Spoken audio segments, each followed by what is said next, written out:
You made it. It's a Friday morning. You're hanging out in the break room. Rochester's Classic Rock 96.5 WCMF. How's it going, buddy? Pretty good, buddy. What's going on, female buddy? Doing good, buddy. It is 5 degrees right now. Yep. But it doesn't feel like 5. It feels like -6. Okay. It is effing cold. It might be the coldest day we've had all winter. I think they said we're going to have the coldest wind chill sometime this morning. Okay, so we got of the year. We got that to look forward or the to. century or something. Also, we are under a winter weather advisory. Yeah. I don't know for what. Yeah, what else could happen? Okay, it says bitterly cold wind chills as low as 24 below zero expected. That's the one I'm talking about. Okay, that's the one. That's the ticket. That's the one that'll freeze your face off. So put on a scarf.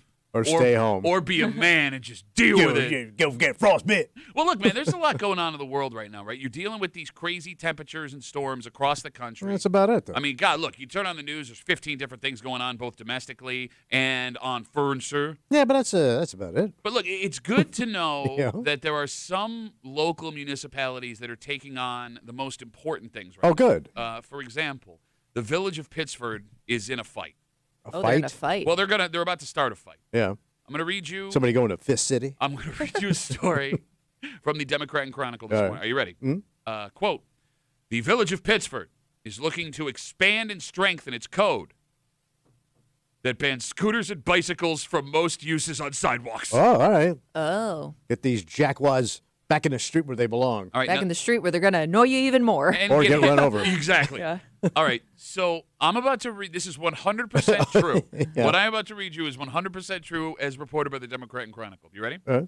The code would specify unaccompanied children would not be allowed to use the sidewalk. Okay. Right? That would be the one person you would let use the sidewalk, You no? would think so. Yes. Yes. But they'd have to be with a parent. Oh, I'm sorry. On the Wait, sidewalk. wait. So they had to be with a parent No, on the I take sidewalk? that back. I'm sorry, I read that wrong. Unaccompanied children are allowed to ride Okay, bicycles that and makes more scooters on the sense. sidewalk, but anyone else must ride them in a bike lane or on the road. State Gotcha. law does not prohibit riding a bicycle on the sidewalks, but municipalities can regulate it. Okay. So put your ass back on the road there, Lance. yeah, I want everyone, to think about the struggles going on in your life. Yeah. Struggles you're seeing going on across the country. Struggles you're seeing going on across the world. And rest easy tonight that there will no longer potentially be adults riding bicycles or scooters on the sidewalk of the village. of Which Pittsburgh. nobody's even thinking about this time of year either. No, well, that's why you get it done now, Kimmy. You I jam it guess. through Yeah, without sure. anybody paying attention. All right. How What? do you justify anything about the town that you live in? It's very nice, and they keep it nice. No, I mean, do you hear what I just said? They're putting together legitimate legislation Yeah. to keep adults from riding bicycles on the sidewalk. It is an issue, Pat. Shut up. Because, I've seen every type of bicycle that was ever conceived Uh-huh. you can see in Pittsburgh. Uh-huh. Yeah, but you From- usually see that on the canal, though, right? True. That's- But I saw that one that looked like a missile. And then there's that one Dick in the old-time bicycle where the big wheels in the front and the little ones in the back. That's a thing, yeah. And by the way, he also kind of dresses in period. Well, yeah, you're going to commit. You buy a big old Yeah, bicycle, yeah, you're going yeah, to commit yeah. to the bit, right? I can Yeah. respect the So they're commitment. all in there, man. And Oh, we need these jerks off the side. Well, here's the thing. I haven't even gotten to the best part of this. What's that? We have what the proposed punishment would be. Oh, the fines? Yeah, well, maybe. All right. Could be more than that. Oh. The phone number is 252-WCMF, 252-9263. If this all goes through the way they want it to, if you are an adult caught riding a bicycle on a sidewalk, the first offense, a written warning. Okay. Oh. All right. You've been A warned. written warning. They're going to send you So not a an letter. actual ticket, just, No. just a Warning. note. No, All right. written warning. All right. So First, you got one mulligan. one mulligan. Second offense, Yeah. a fine not to exceed $50. All right. All right. But the third offense. Oh, so they get you. Third or in subsequent offense, fine to not exceed $250 $250. and or confiscation of the equipment used for no more than 30 days. The equipment would be returned upon payment of any fines. They're going to take your bike. Give They'll me- impound your bicycle. Give me your bicycle, Oh. grown man, says Pittsburgh. I'm How dying funny to would know that be to watch? how they're going to enforce it. They take his little 10-speed and put it on the back of the squad car, and he's got to walk home in that outfit. I don't do a lot of bike riding. Yeah. I don't spend a lot of time in Pittsburgh. Yeah. But if this happens, Hmm? I do feel like I want to go out to Pittsburgh and ride my bike up and down the sidewalk over and over again to see how long it takes. to see if they would actually go to DEFCON So you're talking 3. about a protest pedal. Well, I mean, I don't even like. What are you gonna? You're really gonna take my bicycle? Try that in a rich town. I guess that's what bothers me the most here. There's a lot of rules. Well, but how? There's a lot of unnecessary rules. How good? Do you know you have to shower before you swim in the canal? Do not encourage people to swim in the canal. It's dangerous. How good does your life have to be Pretty good. in Pittsburgh, Yeah. where this is the thing that's happening? And like, not only like, hey, maybe people should ride bikes on the sidewalk. We're gonna pass legislation to keep it from happening, and we're gonna have a 3-tiered punishment system in case it does happen. One of those tiers is confiscating your bicycle. Let's also keep in mind. But that's Mayor Petrowski, man. Let's also keep in mind, Tommy, if they confiscate bicycles or scooters, they have to have a place to put them and a place to catalog them. Mm-hmm. You get what I'm saying? Yeah. So, like, it would just add more things to the I think they town just that would- used the shed over there at Oak Hill. No, you're not allowed to have bicycles over there. Try that in Oak Hill town. 252 WCMF. Again, the Village of Pittsford is trying to expand and strengthen its code ban on scooters, bicycles, and electric bicycles for most people on the sidewalk. Unaccompanied kids would be able to ride on the sidewalk, but if you're a grown-ass person. By the way, where does kid cut off? Is that 18? Yeah. No, Like, who's going to it's make gotta that be judgment? kid. Well, no, everyone's But even, definition of kid. okay. But if you put it like at 12, because that's usually like Yeah. the kids standing on like Yeah. a kid's menu. I always wonder who's gonna pull over that 13 or 14-year-old and be like, "Are you 12? Like, how old are you, better have kid?" your Because I papers have on. to make that judgment. No, but think about this. The only paper the kid would have to Yeah, you would- justify their, or, prove their age Birth would be a birth certificate. certificate. So, like, all I would have to do is say, like, even now, I'm 12. Prove I'm not. You going to shake me down for my ID? No, like, seriously, I'm 12. Well, I could be 12. You couldn't be. No, we could all be 12 Yeah. because what are you going to, like, frisk me Ooh. for my bicycle? All right. I'm 12. Do they take you back to your parents' house? Okay, we can have Throw you them. in a squad car? We can have them do that. Yeah.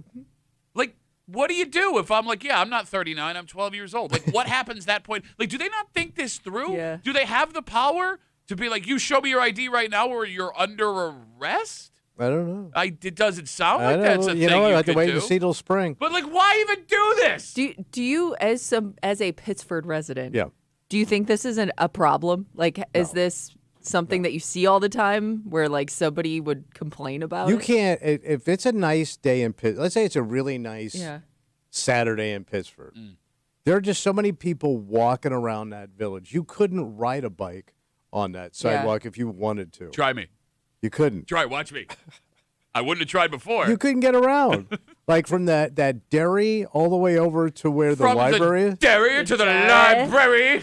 crossed into the business district, it's slammed. that little area right there, you can't Yeah. move.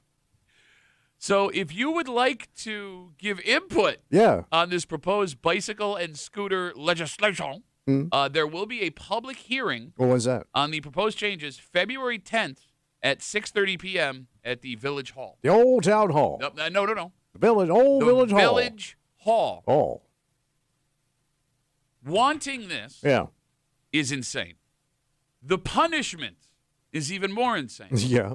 But if you are someone that is pro get the bicycles that have adults attached to them off the sidewalk, and you show up at the village meeting to voice your support, you should never be allowed to talk to another human being face to face. Okay. Right? Just like you go be you for the rest of your life in your wonderful life where you have time and you care enough to get adults off of bicycles off of the sidewalk. So I wonder what the legislation would be because so let's say you're an adult on a bicycle and it's a nuisance On the sidewalk. on the sidewalk. On the sidewalk. So what about motorized, like older people in those rascals and scooters? Not Yeah. wheelchairs. I'm just talking those ones where it's like Yeah, I a get sit you. down Makes it easier to get scooter. around. I hear you. Am Look, I allowed to have a sit down motorized scooter on the sidewalk, or does Grandpa have to go back in the street with everybody else? It Make says- that man walk. it says electric scooters on the sidewalks in the village under It's got to this. count. Well, how is it not? It's literally called a scooter. So I would wonder if Grandpa could get pulled over. Well, it turns out he's 12. That's one nasty looking 12-year-old. No, you bring You up spent way too much time in the sun, kid. a really good point. Yeah. All right, let me ask you this question. What about rollerblades? Oh, Does okay. not say rollerblades here. So yeah, rollerblade is. Because, all right, there's already rules and show in place, which makes it. If you're on rollerblades, first of all, you're a dick. I'm not arguing whether or not you're a dick on rollerblades. And this is a man who owns a pair of rollerblades. Yeah. I'm with you. Yeah. But Shone Place, the little walkway there, already has rules against bicycles and rollerblades on the walkway. Definitely no skateboards. Right? Oh, no, yeah. so skateboards is already banned on the Yeah, I sidewalk would imagine. in Pittsburgh. So, like, if that would have to mean then rollerblades would be a part of this? And if rollerblades aren't a part of this, those are just as dangerous. Yeah. Some of them don't come with little stoppy bricks. So then you got to go on the road. Yeah. With your roller. Where Can you go on just regular pavement on those things? Why can't you? Oh, no, I mean, can you be on the road? I mean, is it hard? Oh, no, it's easier. It's easier because smoother. you don't have as much. Oh, yeah. alright. Yeah, that was the coolest part Not of as rollerblading bumpy. as a kid. Like when you were on like a busy road and there was no traffic. Watch me go. Ah, So there's one. Apollo And every now and then you hit a There's little one- gravel. Yep. Oh, no. There's one dude that he has. It's the inline skates, but they look like speed skates, so they're longer, and he does that with the hands behind, like he's Kathy Turner, Well, it's like zipping around. You see him all summer. well, long. yeah, you got to cut down on drag. And Yeah. it's, you know, He looks like a huge What? knocker. bro, you Because he does that whole thing like he's training. you Maybe are he these is. you are these people. You are these people. Who are these people? You are- Who are these inline people? Like you said, and you criticize all these people. Yeah, but you're these, judging your own people. Yeah, these Yeah. are your people. These people have the same. I am an old Pittsburgh kid. These, 12. He's An old South Florida Pittsburgh That's kid. it. Well, same. That's the same douchebag. If you think about it, South Florida, Pittsburgh, it's pretty much the same thing. By the way, I'm What? not even done with all of the regulations. Wait, there's more? Well, here's the thing, Yeah. man. It No turns out- spitting, no cussing, and no farting. All right. So, Show 'em, please. what this comes down to is Yeah. the speed of the traffic on the sidewalk. All right. Right? There is a definitive normal Top. walking speed. So what's top end on the sidewalk? The Village of Pittsburgh defines normal walking speed As- no greater than 4 miles an hour. No. How do you even I'm measure right that? here. So you can't jog on the sidewalk? Well, it doesn't say you can't jog, but it says that the reason they ban I'm sorry. There is a speed limit for inline skates, scooters, skateboards on the tow path between the bridges and that's 4 miles an hour. And they'll run radar. Oh, yeah, they got a radar on They'll it. run radar. Oh, yeah, they're If running you- radar on it. you hit They're six- taking pictures. Deputy Dog's going to be out there taking pictures, buddy, good buddy. You hit 6 miles an hour. They're taking you down. Oh, yeah. Knee in the Unlacing those skates. You're walking home in your socks. My God. Does that mean somewhere in the village charter in Pittsburgh, they had to write down that the limit for movement on the canal path in Shone Place is 4 miles an hour? Yeah, probably. And how did they come up with 4 miles an hour? Because somebody bitched and said, let's say 4. I'm confident I walk faster than 4 miles. I don't an hour. know, like, how do you? I got long legs, man. Yeah, but you're also, like, got a big doofus head you got to drag around. I walk faster than you. I do. I'm 66 years old. You I'm better walk 66. faster Even than if me. you were my age, you got them little tiny baby legs. I used to haul ass, man, when I was 37. No, I know you hauled ass. You didn't move much. Yeah, you did it. The day that I live in a town, that You're going to ta- live in that town, man, I'm because it's never your wife happening. makes that kind of bank. Bro, I'm never leaving my house. They're going to take me out of my house in a box. Here's what you're going to have in 10 years. You're going to have the house with a circular driveway. Not going to happen. You're going to have 2 columns out front that are lit. It's not going to happen. And you're going to have an in-ground pool. Look, you and I have different. That is not happening. Thank He you. will never have a pool. Thank you. He's got no say. I Yeah, do. but Look but at he's me. got somebody's got to Mama take care of the says- pool, and nobody's going to take care of the When pool. Mama walks in with the pot of gold and goes, this is the way it is the way it is. This is going to happen. I mean, look, he's held out a long time. He's going to be, well, she's still working. Well, I'm going to buy a new Oh, you're house saying after when we Once she retire. retires, you're going to be in Europe. yeah, probably. You're going to be eating Or snails. she's just going to leave him behind and do it all herself. You're going to be in a super tight T-shirt at some point. I'm already walking doing- around Germany. I'm already doing 2 Yeah, out of 4 yeah, of those yeah. things. I have tight T-shirts, and I do enjoy snails. I do. All right. Well, enjoy. We have a dynamite, no faster than 4 miles an hour kind of break room for you this morning here on CMF. It's Friday. You know what that means. Oh, creepy time. Yep, Creep Cat coming at you. All the disgusting things Tommy said just after 7 o'clock this morning. Just after 7:30. Look, the bar to clear for a successful press conference yesterday was pretty low. Oh, yeah. So the Bills clearing it yesterday is not all that surprising. And look, nobody is happy, right? No, Again, we're no. still upset that Sean McDermott is gone. We're Yeah. worried about what the season looks like. But But you got to move on. Got to have something else to focus You got to on. get on with it. And not only do you have to move on, look, I do think it's important to remember that the guy getting the job had nothing to do with it. Right.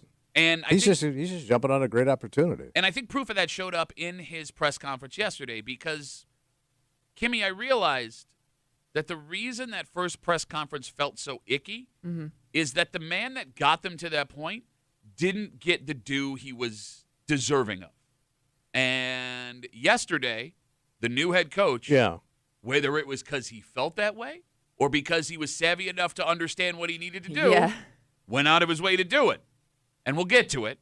Talk about the whole press conference just after 7:30 here in the break room on CMF, plus a whole bunch more. But first, Tommy. Yeah. Let's say you want to walk faster than 4 miles an hour. Okay, what do I do? Go find like some family restaurant, chain restaurant to go sit down in. Well, Henrietta is your place to be. Oh, yeah. But this restaurant, which is in Henrietta, Greece, Webster, there may be one in Victor. Yeah. One that when it showed up here in Rochester blew up on the scene for one tiny little detail they do, is struggling. And when all you can eat starts to become a detriment, not a bonus. Okay. We'll get into it next year in the break room on CMF.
What have they done to our beloved chain restaurants? What happened? Kimmy, that was a place to be when we were growing up. Yeah.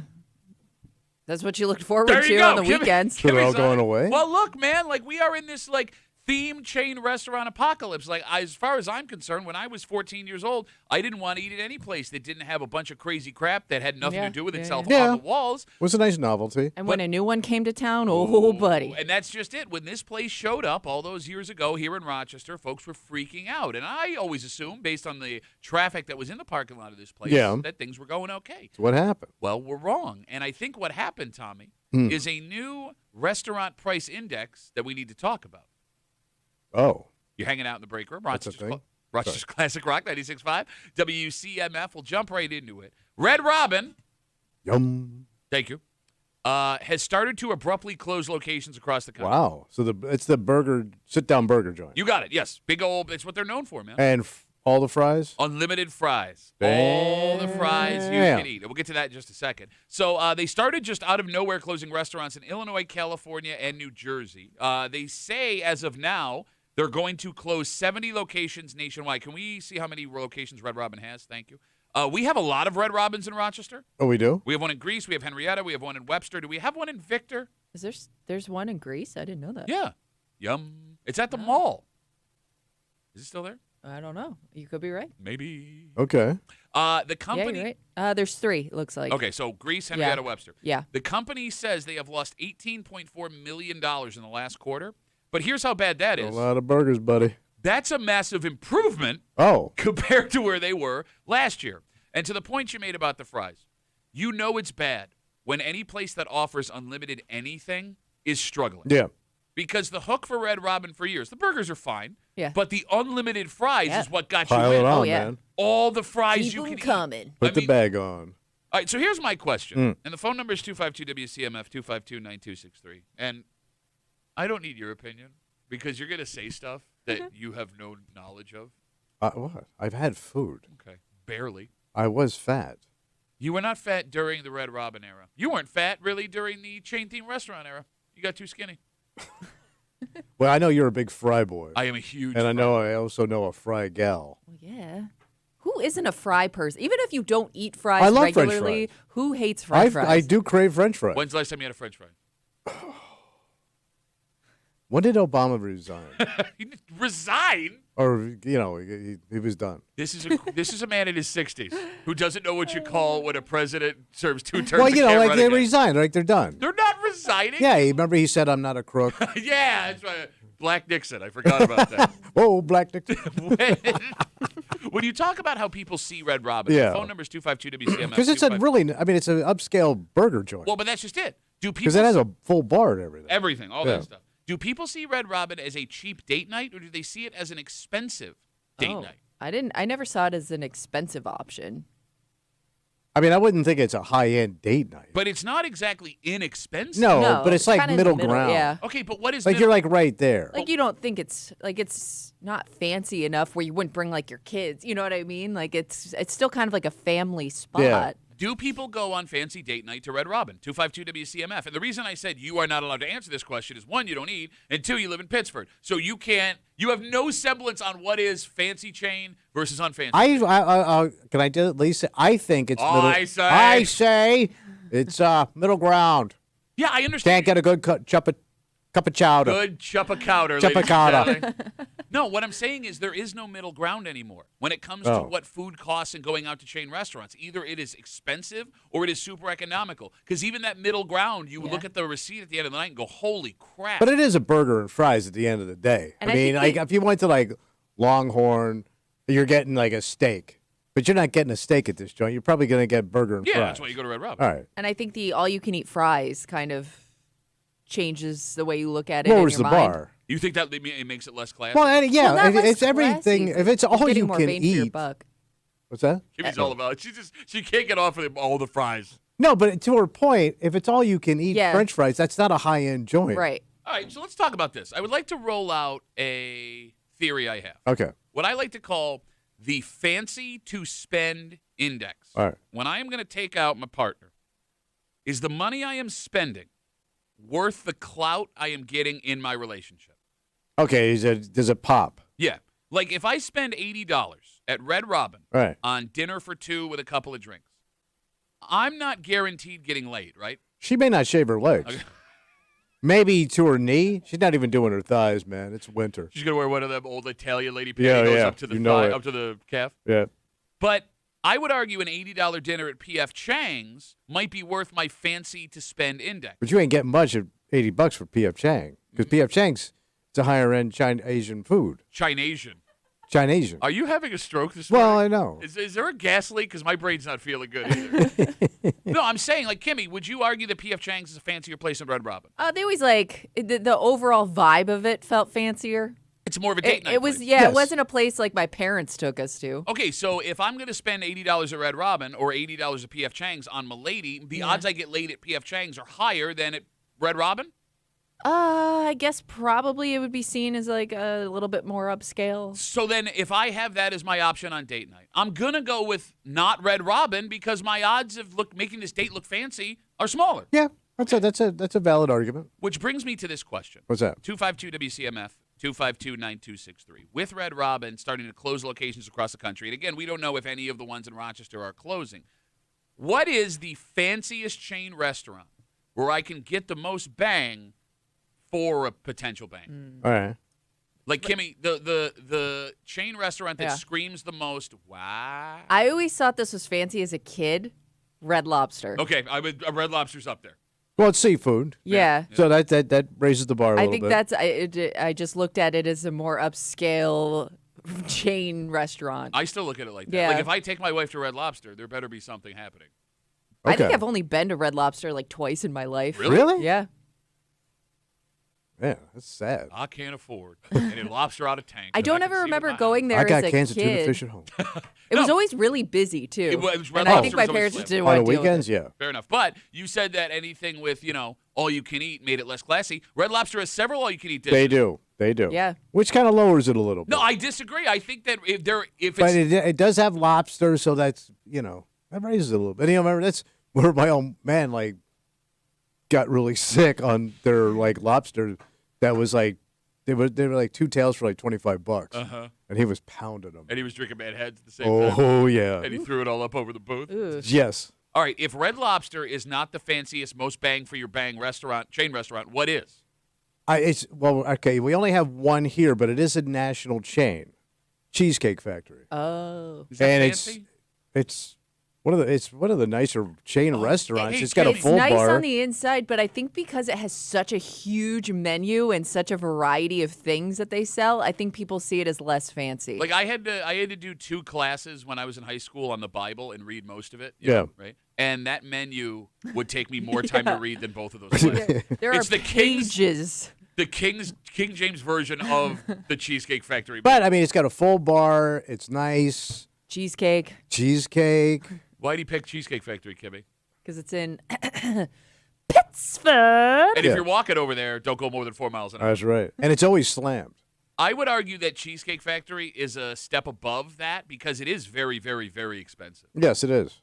I would argue that the best bang for your bang chain restaurant. So you're gonna get laid. She's gonna shave all her legs. That's right. It is. All her legs. It's a chain restaurant. It can be economical, but it also feels fancy. Is Olive Garden. But is our view of Olive Garden skewed here Yes. just based on how many Italian restaurants we have? No, I don't. I do not want to go to Olive Garden because of the Italian we have here. I'm not But saying you're also you gonna wouldn't be want to similar- go. The way you view it You're as gonna be fancier. You're gonna be sitting with a ton of kids Yeah. on a date night. It's any chain restaurant. You go to P.F. I Chang's, understand there's that, kids, but, you go to like- Cheesecake Factory. I think you're gonna have a ton of kids at Olive Garden. You're gonna have more kids at Cheesecake Factory than Olive Garden. It's got cheesecake in there. All right. Name me a chain restaurant that doesn't have a ton of kids in it. I don't know. Probably those steakhouses, like Longhorn. What's the other one? Texas Roadhouse. Bro, Texas Roadhouse is nothing but kids. Oh, it is? Nothing Which but is the kids. one you put the peanut shells on the floor? That's Texas Roadhouse. Yeah, you think that's fancier? No, I'm just trying to think. Say There no wouldn't be a lot of kids. Oh, gotcha. I would argue that Texas Roadhouse is nice. I love Texas Roadhouse. It's not. They throw peanuts on the Yeah, floor. that's what I mean. I Well, it's ambiance, baby. That's Texas. Texas, baby. Now take your All right, pants so off. you think Olive Garden is the highest end chain restaurant that will get you laid on a date night? bang for your buck. Okay, when it comes to Soup, salad, and breadsticks. what I am spending economically Yeah. versus her going, ooh, Olive Garden is it. Because Cheesecake Factory will get expensive. P.F. Chang's will get expensive. Red Lobster, certain things But will is get she going to expensive. want to bang after she's bloated on bow tie pasta? Are you talking about the bow tie bloat? Yeah. She just sucked down all that Alfredo sauce. As opposed- She don't want your Alfredo sauce. As opposed to P.F. Chang's, where she's hammering, lo mein and spicy noodles. Ooh. I mean, it sounds good. You don't want to go down there after that.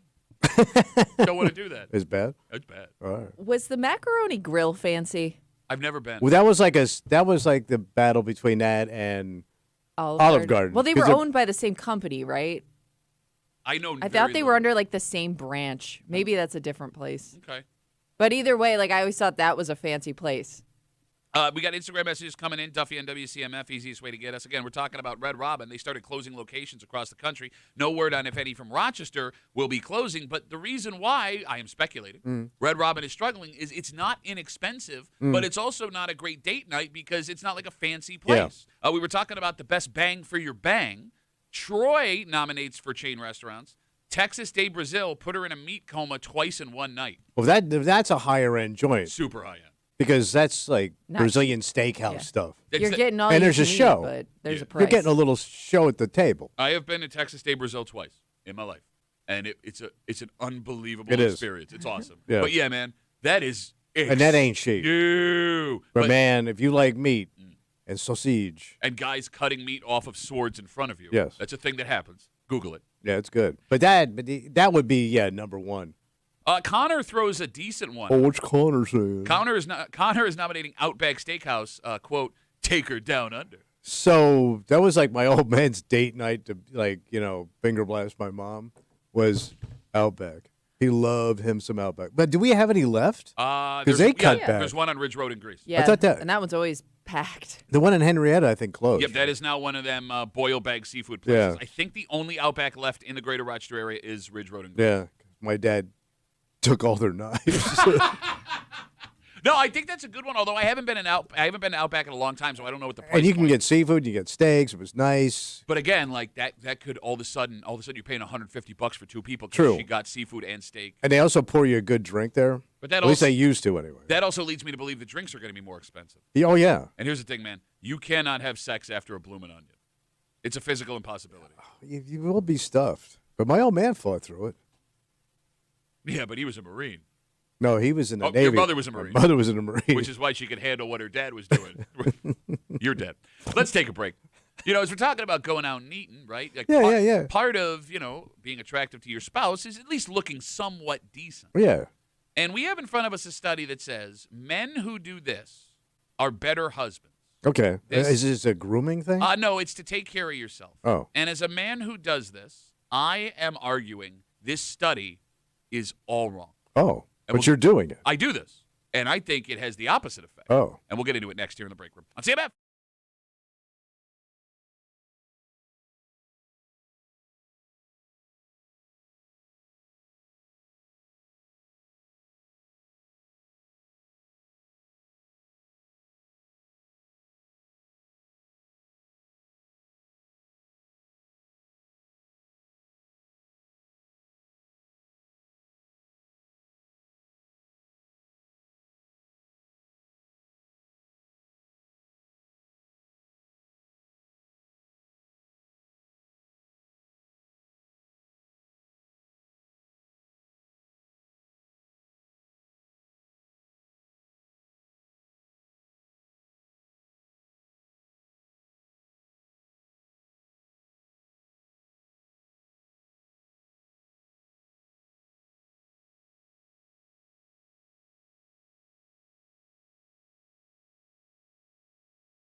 You want to be a good husband, right? Yeah, that's the job. Your wife wants you to be a good husband. Step up. And there are lots of obvious things you can do to make that happen. But it seems, Tommy, this thing you'd never imagine is making guys better long-term partners, even though it seems really counterproductive. Oh.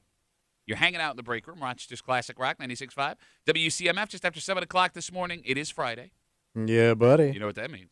It's creepy time. Creep Camp, all the disgusting things Tommy said all week long. Also, just after 7 o'clock, there are two towns who just got a brand new honor that the state of New York has established. Nice. And one of these towns in our area, you're going to understand. Yeah, they saw that coming. The other one, not so much. And shocking, huh? It's more the towns that are missing that might be the most shocking. And maybe sometimes when you live in a place for so long, it alters how you see what is good and what is bad. All right. And it might be now that folks outside of the greater Rochester area that come here are better judges of which towns are good and bad versus the people that live here. Okay. Why are you making that face? Because I know where this is going. Oh, just after 7 o'clock, here at the break room on CMF. Men who work out are better husbands. Okay. Physically fit. This according to a recent study done by a fitness site. No, it didn't say physically fit. Men who work out. What's the difference? Well, you can be physically fit and not be a workout person. Some people are just genetically wired that way. Very few are just genetically, physically fit without doing anything. Look at Kimmy's husband. He doesn't have to go to the gym. Guy's chiseled all the time. That's from running away from his wife. Wow. You know what I meant. He doesn't run. So this study said they polled the relationship satisfaction of a bunch of different married couples, and they found that the couples that had a husband who was big on fitness made their wives happier. And they get into a couple of reasons. What's that? He's got stamina. Well, for downstairs action. Stamina for downstairs action did not well, actually, higher energy levels made for a less stressful relationship. Yeah, you got good neck muscles. I don't think that has to do with it, though. Because you bobbing down.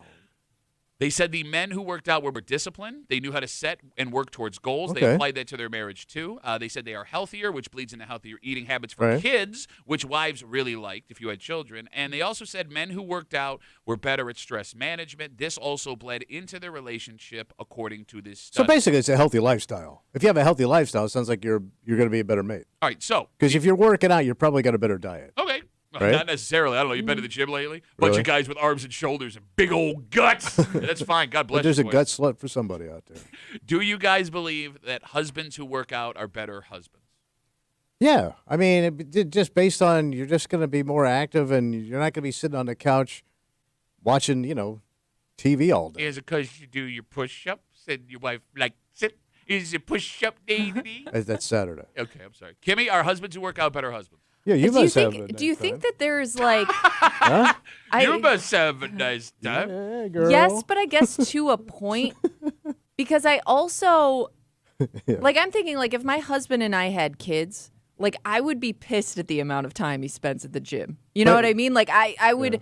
Like, if you go off to the gym for, like, 3 hours a day and I'm stuck at home with, like, the kids and taking care of stuff, like, I would think that would cause some problems if one person's spending more time there than the other. She's right. I do not believe anything this study has to say. I will say this, too, because you've complained about your husband who stays in shape. And well, he's very, very regimented, like kind of like how Pat is about his diet. Yeah, Hashtag no days off. Those guys are just douchebags. Like he won't make an exception for it unless it's something really, really important. Because like you like to go out and have, you said like breakfast on the weekend, yeah, and like that's something off the like table. that. That we don't really do that anymore, except for like on the rare occasion that he doesn't want to go to the gym that day. No, I'm with Kimmy. Like, first of all, off the bat, time, like she said, unless you are working out together, right? Which is a nightmare. If that guy works a 9 to 5, either he is getting out of bed early and he's doing it after work at the expense of either the kids getting ready for school, or you're missing some stuff. Second, I would argue the vanity that comes with guys that work out is a negative, not a positive. What do you mean, a vanity? Well, are men who work out more likely to cheat? 252 WCMF? Yeah, you're looking good. Maybe you get the eye of the ladies at the gym, right? Yeah, I mean, look, you're going That to the sexy little number on the Stairmaster, right? I mean, to your With point, the tight can. you're You know, there's some tight cans at the gym, bro. You are going to the gym without your wife. You are meeting members of the opposite sex. You are probably also a better looking version of yourself than you would normally be. You also kind of like join like almost like this club of you probably make friends at the gym. You know what I mean? Like you see the same people all the time. Like the amount of times my husband and I are out and he introduces me to somebody, I assume it's somebody from work. but it's somebody that he met at the gym. Yes. I'm like, so like you formed such a relationship with this person just from going to the gym every day. Hashtag no days off. Hashtag stay ready so you don't have to get ready. But I would argue past the time, which can be touched on, past the vanity, the biggest issue in a relationship where a husband works out and the wife doesn't could be perfection. Because study after study has shown that people who work out, men or women, tend to be type A personalities. Regimented folks who like things their way. You got it. Right. And if in that situation you have a wife that is fine with your husband's making a bunch of decisions, that works. That's great, right? But if that's not the case, if you have a type A personality who has to be at the gym all the time and things have to be their way because this is what they do and you can't tell them, that's going to cause a ton of friction. Yeah. And they're also probably not a lot of fun.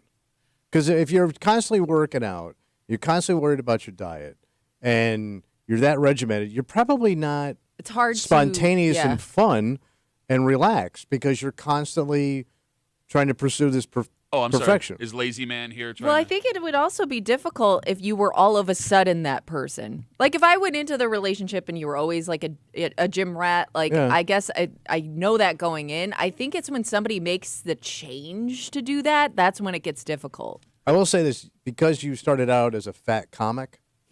Like your wife has had to adjust a lot. Oh, yeah. But you still have a sense of humor. I'm giving you a compliment here. Thank you. Most guys that work out the way you do have no sense of humor. Wait, the and guy have no personality. Wait. The guy in the parking lot with his kettlebell has a sense of humor. I stand by what I say. The kid's got personality. He's a comic. He's trained. Kid's got But, like, personality. You got to go somewhere, kid. But, you know. Come over on this couch with me. You know what I'm saying, though? Most of those guys are just drones. I think that They are, man. Listen, my brother's been like this for his entire your life. Sense of humor. No, they don't. They don't. But my brother has been working out like this his entire adult life. He's almost 79 years old. He still power lifts. He still tries to do these competitions. He's a zero, but man. did he ever have a sense of humor? No. So he just didn't have a sense of humor. No, because he's always been that guy. All He's right. always like my old man for all my old man's flaws. He was funny. He was a salesman. He had a sense of humor. He would say the C word at mixed company. Right, like he was loose with the C, baby. Chain smoking, drinking. Yeah, he didn't give a crap, man, what he looked like. And he lived to be 87. Like, as much as I can't stand my old man, there are things about my old man I am so effing jealous of. Phone number is 252-WCMF. Again, this conversation started with a study that said men who work out are better husbands. They have they have wives with higher satisfaction of their I husband. wonder if they're better in the sack than a guy that's relaxed and just wants to have some fun. Because this guy, is he like banging a machine because he's working out on you? I don't, Kimmy, Like all of a sudden you're the new weight bench? Kimmy, are you the new weight bench? I would argue whatever gives you more confidence is going to make you better. Oh, she's But right. but a sense of I humor. don't think it has being, any. I thought you were talking about going to the gym. A sense of humor isn't going to help you in the sack. Yeah, you're Yes, it confusing does. me now. Oh, you like that funny? Ow! It's ow time. Doing baby. prop comedy, you pulling Yeah. stuff out of the hole. All right, are there couples that work where only one person works out? 252-WCMF, 252-92. So one's a schlub, one's a workout. Well, not a schlub. I mean, again, just because you don't work out doesn't make you a schlub. There's 1,000. You're just not as serious about the gym. Like maybe you're because like there's just some people that like will just do enough to like maintain, right? So you're probably not as serious about it. Maybe you work out a couple times a week. Okay. I mean, like I guess you're still aware of it. I think it would be hard if one person didn't work out at all and the other one did. So, like, here's the thing. My wife, who never has needed to work out, like you bring up people that are Yeah. fit without, that's my wife. But you said those people didn't exist. No, she's got the good genes. Yeah. Yeah. Well, you were looking at my wife's jeans, you freak. I've met her Yeah, in her family. in her tight jeans. and I met your family, and y'all's geneless. So after I had started working out for a year or two, my wife joined in, but I don't think it was because she wanted to get healthier. I think it's because she wanted to spend time together because we were losing time because I was working out, right? Mm-hmm. And it's so much fun, working out with my spouse. The best thing you could do is work out with your wife. Yeah, it's a lot of fun. But And listen to her, because she'll change the way you work out immediately. But, I mean, me doing what I did altered her life. Okay. And I would argue that if she had not started working out, me going to the gym and working out in the basement even would be a bigger stress on our relationship. Would have been an issue. Yeah, absolutely. All right. We got Instagram messages coming in. Duffy on WCMF, easiest way to get us. Danielle writes us on Instagram. Ooh, what's Danielle saying? She says, my husband is a power lifter who spends at least 2 hours working out 4 days a week. We have our first kid coming in May. Solved the problem by making a home gym in the basement. Now he's always home. I don't have to worry about other women at the gym. Unless he's sneaking other women in your basement. So powerlifting is more like what my brother does. It's just like you just try to pick up the most crap you can at a time. Yeah, like you're like those Russians with the bent barbell. And he's ripped his arms off. Yeah. But I would even argue, look, Danielle, I hope it all works out for you. Yeah. But I can remember, like, when my wife wasn't working out and I was working out in our basement, like, she would come down and be like, what are you doing?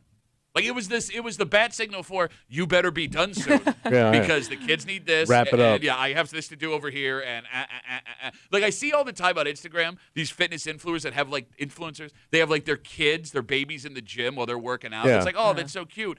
That's staged. Thank you. It's not real. It's like the Kennedys playing touch football in the compound. It's all staged, bro. I mean, Kimmy, if you had your choice, would you want your husband not to work out? No, I think working out is such a part of his day that if he didn't, it would change like his personality. Okay. He would be kind of like miserable, I think, if he gave it up completely. I get that. Yeah.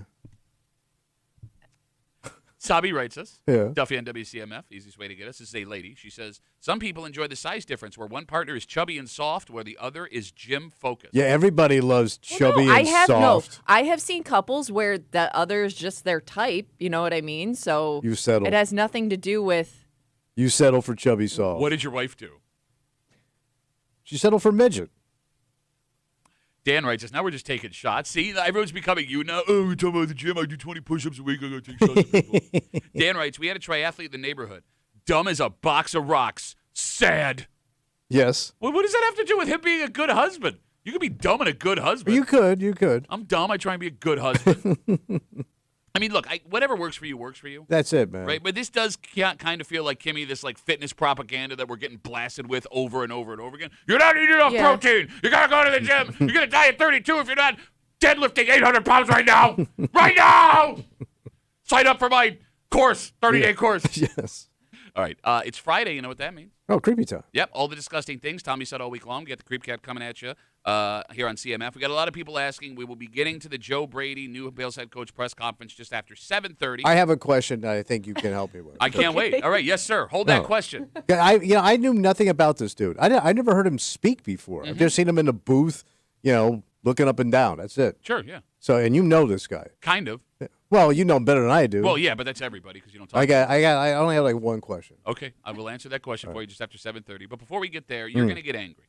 Why? Well, look, there is a new accreditation and honor that the state of New York is handing out to villages, towns, and cities. Okay, well, this is great for people. There are two of those places in our area that got this accreditation. Nice. One of them makes sense. The other you're going to be surprised by.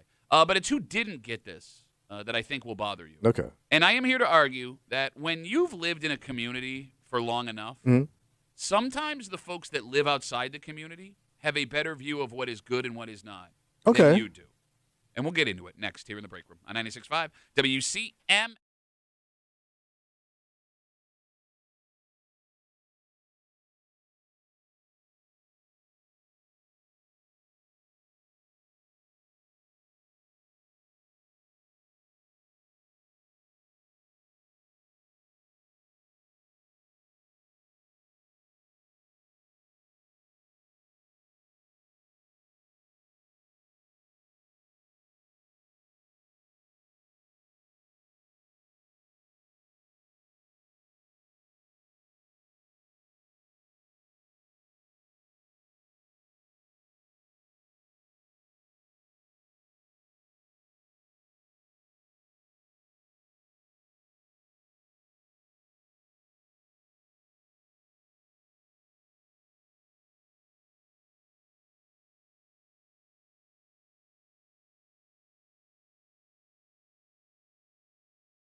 There are towns in the greater Rochester area that have better reputations than others. Well, sure. There are towns where people around here assume other folks want to live.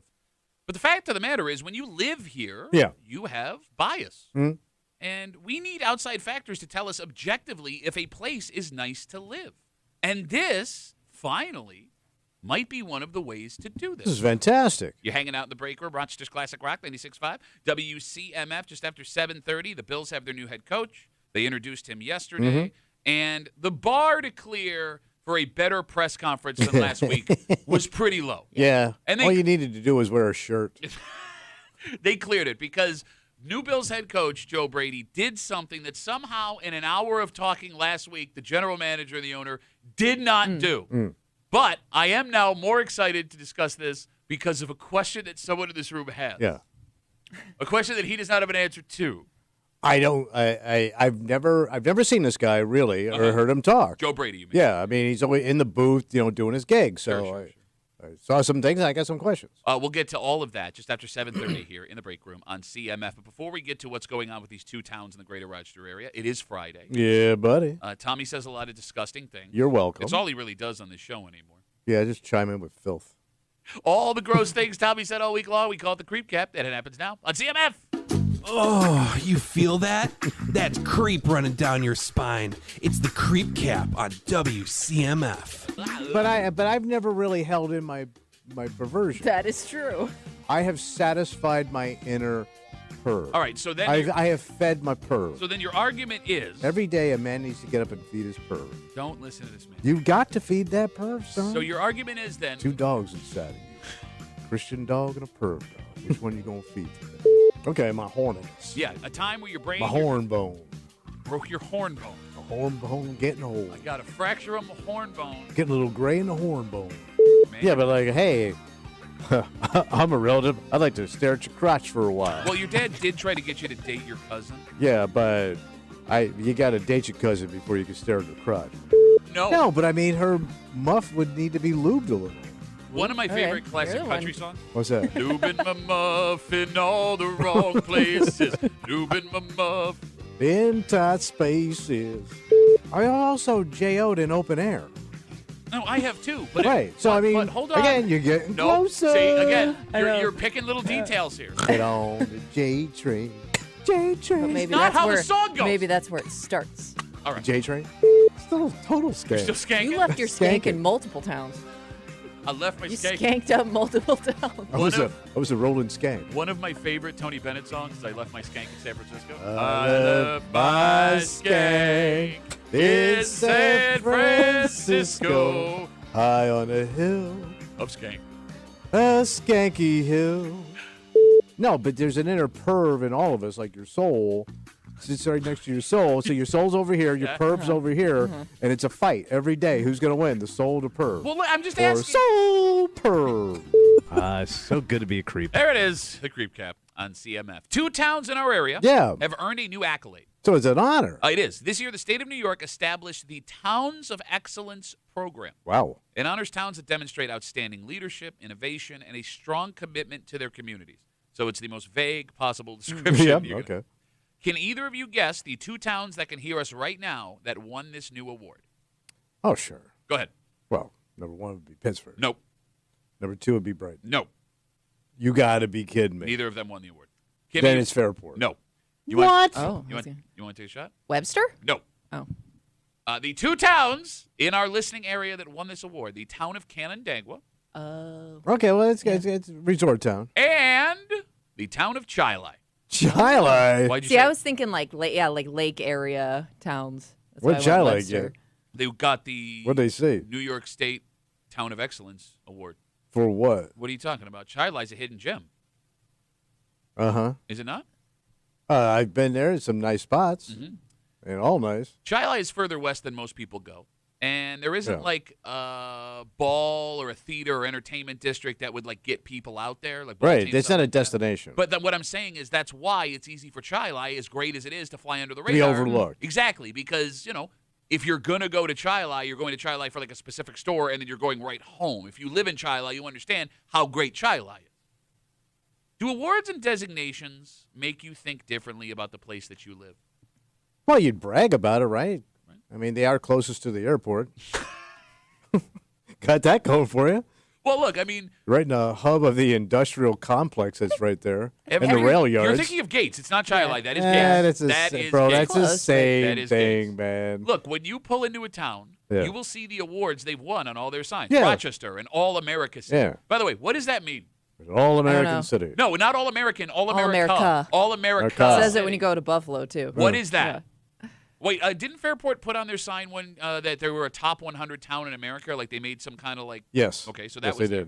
did. Do either of those things do anything for you? Well, I mean, it sounds nice when you're pulling in. If you were going to a town that you had never been to before and you found out it says top 100 town in America, would that make you think differently? I about mean, that? it would depend on how many of those signs I've seen previously in other towns, or did they just start handing these things out?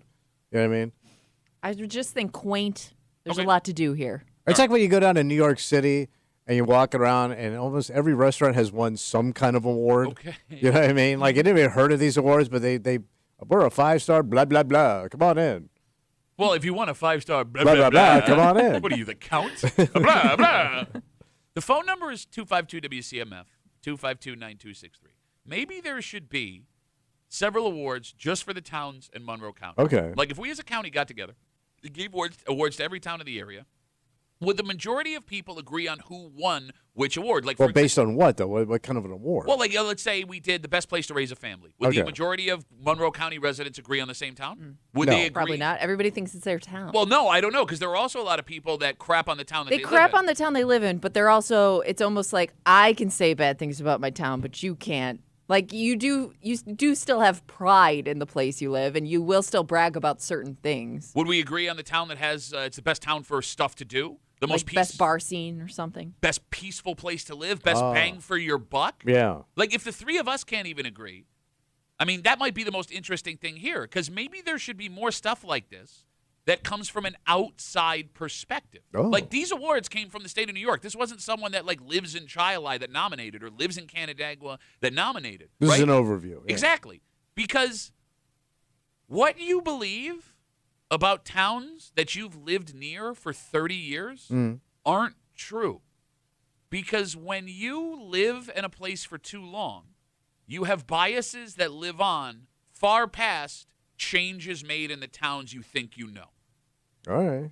I mean, some things are just obvious. Like what? If you got a raggedy town, man, you just know you raggedy. All right, you think Gates is a trash hole. I've met some folks from there. They didn't do so well, bro. Okay. They had a hard time. When's the last time The you went? daddy left. When's the last time you went to Gates?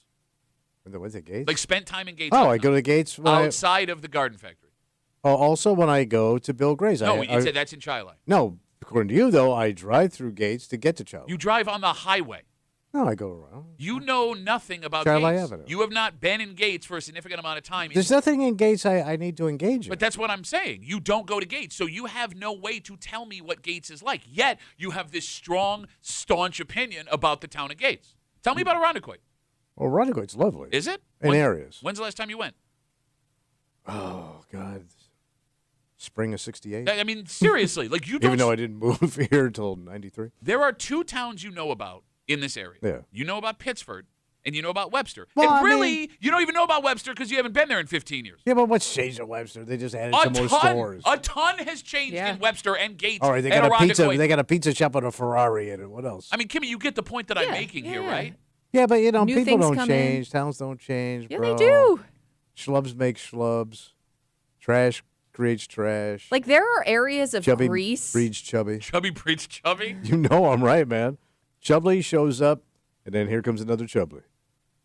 There are areas of Greece I drive through sometimes that are unrecognizable from when I was a kid. It's just like not an area I drive through all that often. So when I do, I'm like, when did this get here? And it's disorienting. Yes. Like your brain's like, this yeah, is not like right. you just remember it a certain way, and then it's like all this new stuff's here all of a sudden. 252 WCMF, as we talk about the towns of Chilai and Canandaigua getting this brand new accreditation from the state of New York, the Town of Excellence program, honoring towns demonstrating outstanding leadership, innovation, and a strong commitment to their communities. With so many lifelong residents of the greater Rochester area, this might be a better way to gauge which towns are doing well right now because of the biases we hold for towns that we live 5 minutes from but don't go to anymore. Like, There are towns in the greater Rochester area that in the last 5 years have changed to the point where they're unrecognizable. Let's use, for example, Irondequoit that we just talked about.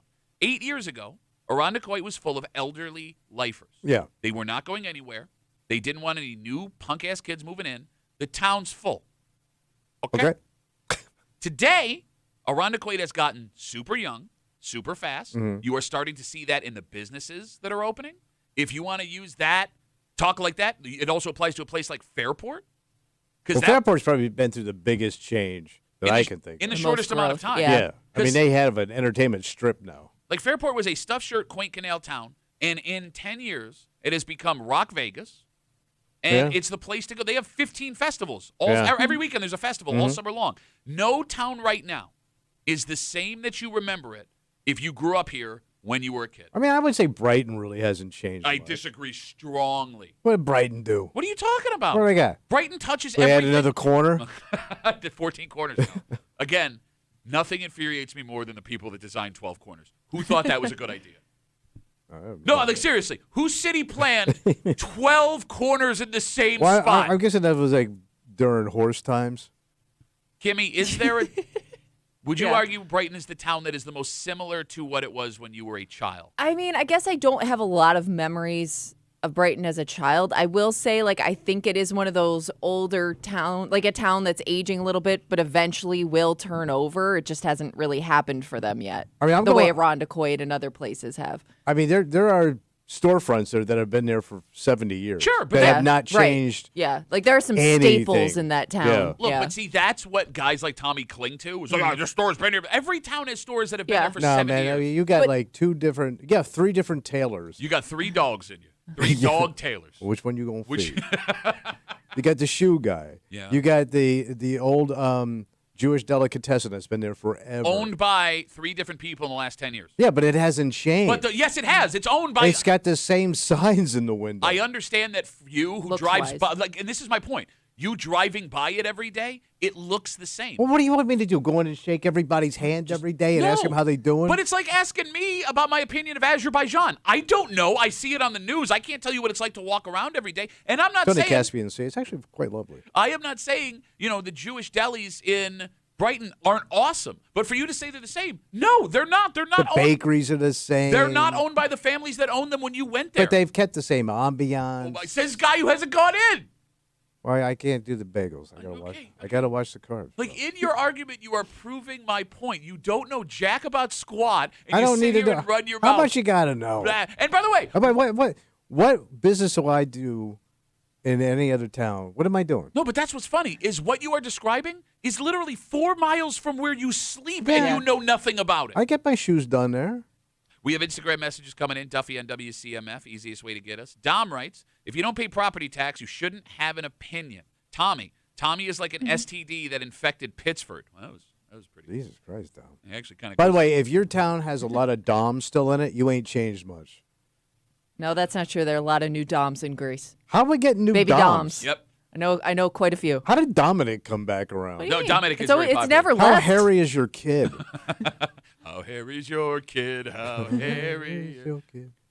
Even the places we go Yeah. on a daily basis in the greater Rochester area can be perceived differently based on the person. And I think this neighborhood that we work in is a perfect example. Which neighborhood? Where we are right now. This raggedy place? Tommy, Yeah. you clutch your man purse and sprint from your car to the front door every day. Yeah. There has never been a time that I have worked down here in the 15, 20 years I've been coming that I've ever felt in danger. Ever. Yeah, but you also have a false sense of yourself. See, what do you mean? Because you think you can kick everybody's No, ass. I don't think I'm kicking anyone's ass. I've never had a moment where it's like, oh, no, I'm in danger. And both of What our... about them junkies and then homeless people? Okay, have you been attacked? No, but Spezzano got up and went inside. Like, you sit here and you talk about how dangerous this neighborhood is. It is rough, bro. And you There's have some never raggedy had ass. an incident Never in even seen 20 anybody. years. Thank you. And here's the Pretty thing. empty. Yeah, My perception- thank God. We come here every day, same time, same place. True. Your perception is different than mine, and both of our perspectives could be different than someone who only comes But down this here isn't a place I when would the want to sun hang. is out. This isn't a place I'd want to hang out. Innovative Field is right across the street. People hang out there all the time. Yeah, and then they leave. They don't hang out over here. But only because there aren't bars and Right. restaurants down I here mean, that's anymore. the thing. Why Like, is there's just that? nowhere to go. Because things Nobody's move. going to open up a Things place. move. No, well, actually, nobody's on open up both a sides bar. of us, because you got the Jenny Brew House down that other way. I mean, we're kind of And like in that's the it. You kind got of in one- the you middle got of one the bar. hangout spots. You got one joint. It's attached to where But they it's make the always beer. But it's yeah, that's always it. packed.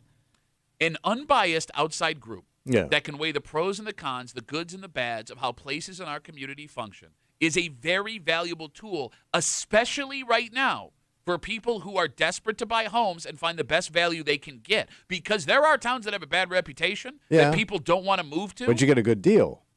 The point I'm making is not only are you getting a good deal, that is a great place to live. And it only Absolutely. doesn't seem that way because I could never live in Greece. I could never live in Gates. Oh, Shiloh, what are you, a farmer?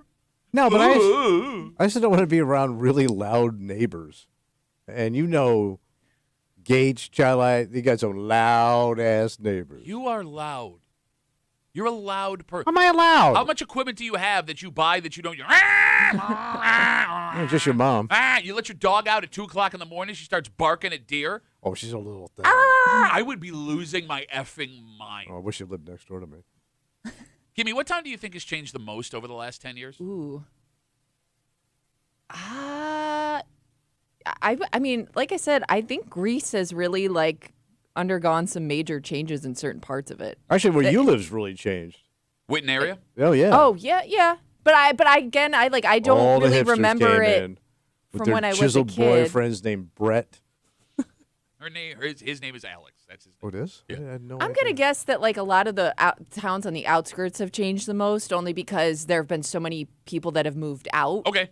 You know, Yeah. so I'm sure like there are The like Duffy effect. a ton of new neighborhoods and things that have popped up in places like Rockport, Hilton, Spencerport, like on the edges. You know. Well, I mean, look, you make a joke, the Duffy effect, which I'm going to take that as a compliment. But when people move into towns that they weren't expecting to move into, I never thought I'd live in Henrietta. I No. thought I would be engaged. Henrietta's got to be one, right? But that's just it, Yeah. right? Like now you have my sensibilities moving into a community that didn't have a rock solid reputation.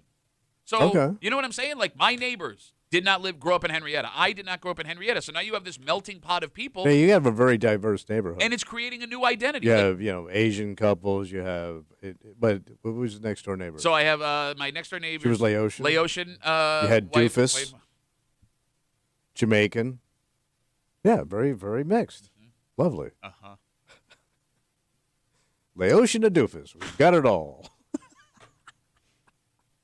Change is inevitable. It is, man. You got to get used to it. You got to roll with it, bro. Well, look, we learned that as Bills fans Yeah, over yeah. the last week and a half. Yeah, you did. Yesterday, the Buffalo Bills introduced their newest head coach. Did I see, he's the 22nd head coach in Bills history. That's a lot of 22nd? coaches. Is that what they I thought said? I saw God damn. 22nd. Well, they've been blowing through a lot of them. Yeah, much like your mom. Don't get mad at me, man. And here's the thing. Well, I'm not mad. After yesterday, I am no longer mad. And Yeah. here's the thing. I am still in the camp that does not think this was a good idea. Yeah. And I am still in the camp where my expectations for next year have been lowered significantly. Okay. However, what made the initial press conference that went so poorly, so bad, is something that I think we didn't realize until yesterday. All right. Because there was a man who changed the culture of this franchise, right?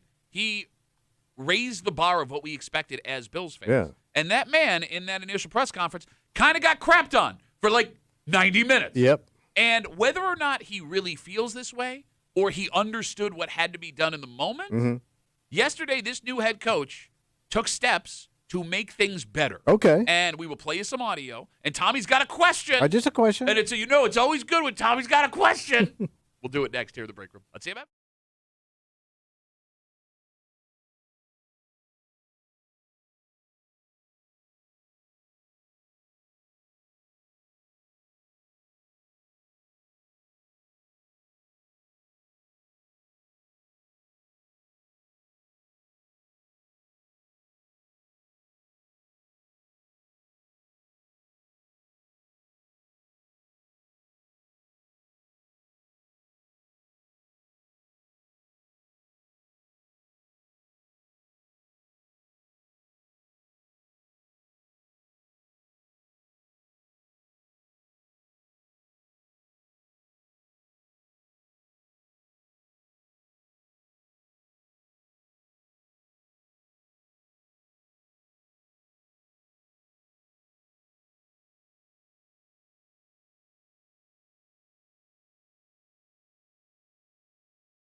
Yesterday, a new era began for the Buffalo Bills. Oh, sure. And when it came to press conferences, the bar to clear for a successful press conference, pretty low. Yeah, you're right about that. In fact, I would argue just one adjustment that Joe Brady made yesterday made it easier. Oh, good. But now, we as Bills fans have to accept what happened, and we have to move forward. Yeah. And something showed up yesterday that was missing from that first press conference. And here's the thing.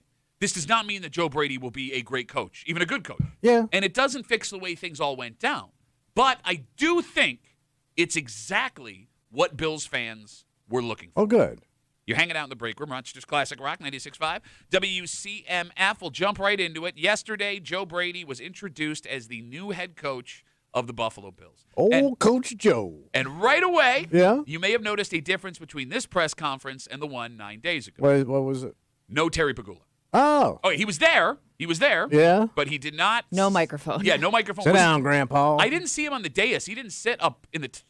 Was I don't know. They didn't posted the show him photo. on the I screen. saw the photo. Yeah, so I don't know how they had it set up. based on how things went in the last press conference, probably a good move. Yeah. And I'm trying to remember Take a seat, Terry. when it should we have T-shirts made? When it came to Rex Ryan, he spoke. I remember that. I think They had a whole panel. I think he spoke with Sean McDermott. So was this the first head coach hiring where he did not? I thought he introduced everybody usually. Okay. Like in the past, like I always thought he got up and said, as the owner, he was the one that made the first introduction. All right, so Pagula not speaking Yeah. keeps him from maybe saying the wrong thing. Which is good. But more importantly, it puts the spotlight on the man they just hired. Yeah. And Joe Brady got up and he spoke to everyone from the heart. And the last press conference felt icky, not only because we were so shocked McDermott was gone, but it felt like when Pagula and Brandon Beane were talking about the decision. When they were pressed about it. Oh, even before they were pressed, Yeah. they were not giving McDermott the credit he Sure. deserved. And they were very defensive. Yes. They were not, it wasn't a positive press conference at all. Well, no, Tommy. I mean, they kind of threw McDermott and his coaching Right. staff under the bus, right? For a guy that came here and totally changed the culture and the expectations, Put you on fans the had, map again. They dismissed him. Yeah. They dismissed him. Like they made you a national story again. Yeah. Yesterday, Joe Brady talked about how much Sean McDermott meant to him, and he got pretty in-depth with it. I want to thank and recognize Sean McDermott. In 2022, 4 years ago, Coach McDermott gave me an opportunity of a lifetime. I had an opportunity to come here, coach for the Buffalo Bills, and coach Josh Allen. I took immense pride in that. Over the past 4 getting years, emotional. I've learned a tremendous amount of things from Coach McDermott. How to lead, resilience, standards. The past 9 years in this organization matter. I'm understanding of that. I'm appreciative of the opportunity to be a part of it. They matter deeply and they deserve respect. I'm so grateful for Coach McDermott. I love Coach McDermott. And I'm going to do everything I can to continue to build upon the things that he laid and the foundation he laid. I love you. Coach McDermott. Go McDermott. All right, here's the thing. Yeah. Remember we were talking a couple days ago, do you think Joe Brady reached out to Sean McDermott when he Yeah, was yeah, interviewing yeah, Joe? right.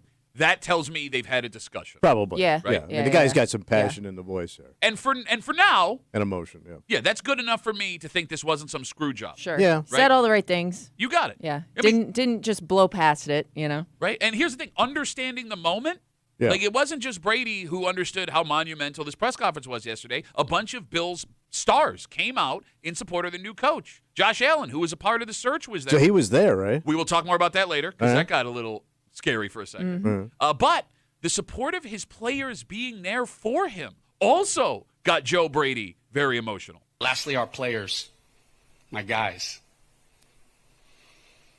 Ooh. I'm so appreciative of you guys being here today. And thank you for allowing me to be myself, playing for me and being you with us. And lastly, I talked about love. Josh always says it. If you love someone, let them know. I love you guys. I'm going to leave that with Go Bills. Thank you. Yeah. Hey, all right. Yeah. But you have a united, Cheerio. you have a united front of the people in the building. Oh, yeah.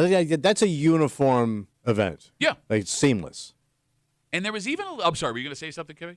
You have a smile on your face. No, Okay. I was just thinking what I love you what I so was- much. because like you said, like this is the first time we're really seeing like Joe Brady in front of a crowd like that, giving a speech, and like all I could think of was he looks like my 1992 Cabbage Patch doll. Like Thank you. what it would look like if it grew up. Like that's the only thing I could think. That's my question. What's your question? Coach Joe, Yeah. who gave you that haircut? Because you look like two different people that I've met in my life. What does he look like? You look like you were either the coach of Manchester United or you look like that 12-year-old kid whose mom spent a week in Europe and came back and gave you that haircut. That haircut. That's the He's got Sugar the- Bowl haircut of the 1970s. Bro, Well, that- he's got the roundest head. he does too. have a very round head. I've never seen him in street clothes before. That haircut looks ridiculous. That haircut was a haircut of every guy that sold me weed from 2003 to 2009. He looks like he's in the Irish Mafia. Yeah, it's an interesting haircut. Yeah. It's an interesting choice. But he's also from Florida, so it checks. Okay. Yeah. You know what I'm saying? Like if he was A not redhead in Florida doesn't hold up well. if he was not the new head coach of the Buffalo Bills, he would currently be working on his souped up Honda Civic in his uncle's garage. Yes. You get what I'm saying? Is he from Florida? He's from Yes. Florida, born and Damn. raised. Yeah. Look at that. There was even a little something for you in this press conference, Tom. What did I get? Well, all right, for the last 15 years, we've had this debate come up a couple of times on the show. A player's wife will go into labor around game time. And Okay. there is the choice between going and being there with your child, Yep. your wife, fiance, mother of your child, whatever, which most players do, or playing in the game. And you always say, Play the game. play the game. You insist you're getting paid. And this You is ain't important. doing squat around that kid. Well, in a message to his wife during his introductory speech, it Yeah. turns out that Joe Brady, new Bills head coach, seems to agree with you. This job demands sacrifice, right? I'm calling you on the way to a game while you're going into labor, right? And I find out after a game that you go through, you give birth by yourself. This game takes away time and energy and presence from you, and you've carried the weight that comes with this job, so that I can pursue my calling. Your strength, your belief. Oh, you can pull it And down. your How about that Steadiness big is the fat check foundation. you come home with? His wife went into labor on his way to a game. He went to the game, and she gave birth without him. Makes Well, it I sound thi- like the mafia, Didn't right? This didn't he thing of miss- ours. Did he miss both his kids? I don't know. Because I know one of them was this season, but I think he did in the past too. I Could don't- be wrong. He's driven. That's a coach. Oh, look at you. No, this guy who you were crapping all over all week. Just his haircut. He misses. No, you've been crapping all over Joe Brady since Joe Brady was a nominee for head coach. Well, it does seem like it's a lesser choice. Okay. But Most He of the missed- experts were saying this was not the way to go. he missed the birth of his child Okay, to that's be fair. there for a game. Oh, that's not He enough also for you. missed the playoffs. Okay. But that's a common story, though. The championship game. He That was part in of the, no, the they playoffs. won a playoff game. They They didn't played win that two playoff games. championship. He has never missed the playoffs as a coordinator with the Buffalo Bills. All right. Didn't get the job done, though, son. Okay. You fed the wrong dog. 252 WCMF, 252-9263. Are we okay with what happened yesterday?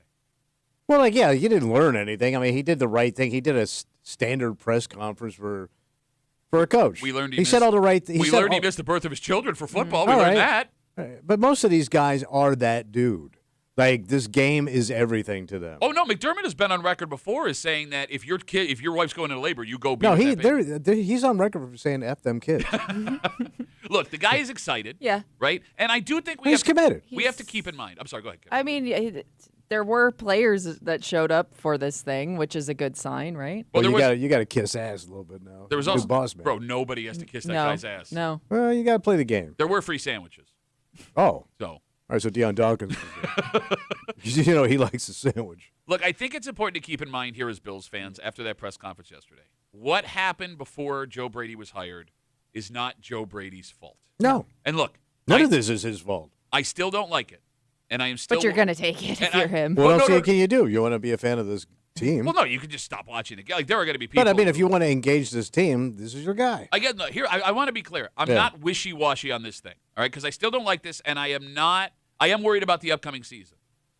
I'm also worried about how much power Brandon Beane will now have within the franchise. Well, that's why he chose this dude. So he may be still pulling some strings here. Possibly. But Bills fans care about the personalities that are a part of our team. I would argue maybe more than any other team in the NFL. And McDermott was great. because he embraced the community, and from what we could see, he was a really good guy. Yeah. And we love Josh Allen not because of his Superman style on the field, but because he seems like a genuinely kind person. Mm-hmm. We're going to find out more about Joe Brady over the next 12 months. Yeah. We're going to find out how he is with his players in the media. We're going to find out how he reacts potentially when things aren't going well. Yep. We're going to see what he looks like as a leader under fire. All things that, well, that third one, McDermott was criticized for, that he wasn't able to hand things when the pressure got hot. But I think yesterday went as well as it could have gone, considering all of the circumstances. Yeah. But now let's see what happens. Right now he's got to get started. Well, there is a good thing with that. What's the good thing? What Brady has going for him right now, he gets to lay low for a couple of months.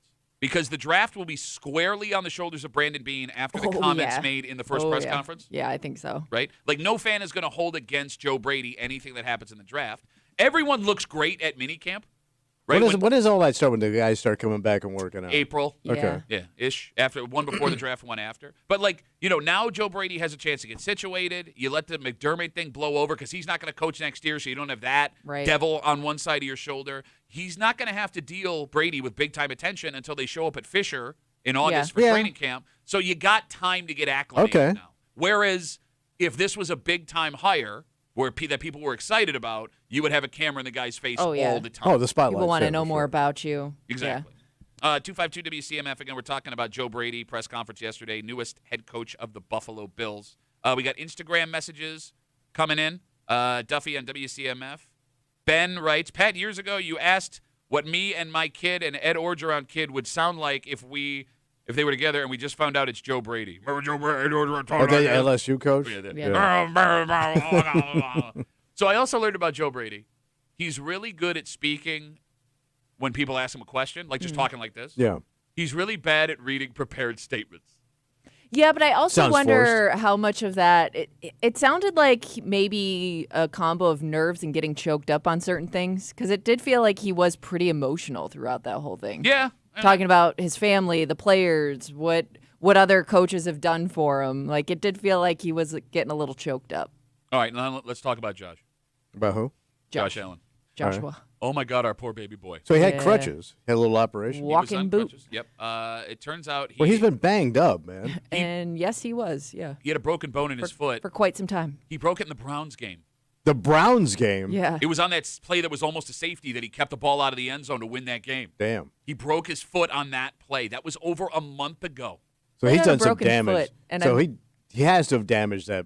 According to Josh, it was a little thing. That's what they all say. They just went in and cleaned it up. Like, he was so nonchalant But that's what this. they all say every time. It's no big deal. It's not an issue. I'm not concerned at all. He's playing on a broken foot, man. He also said if he had to play this week, despite being on crutches, he would have found a way. Of course he would, because he's not a doctor. But, man, they let him go. Yeah. Of course they did, man. I mean, but it just goes to show, like, this team literally was on their last leg. No, they didn't even have a leg. He only had one leg. One leg. I mean, you had a guy who played a whole half with a torn ACL. I mean, it's just like this team was so banged up by the end of the season. Like, they were it was almost impossible. And look, that Denver game and Josh's performance makes a little more sense now. Like, forget the turnovers. He skied two big throws that he normally never misses. Yeah, that he probably can't get his footing down. And that's just it. Right. Like, he couldn't get the air underneath the ball. So, I mean, look, it is what it is, man. We move forward. That's all you can do, Pat, in life. Move forward. Shut up. Do you like Joe Brady based on what you saw? I do. I mean, there's a couple of flags there. Can't wait to hear his nicknames this year. Well, if, the haircut really bothers All me. right. Okay, yes, I get But I can get around that. I'm also alarmed by the haircut. He's also a Florida boy. What's wrong with that? A lot. For example?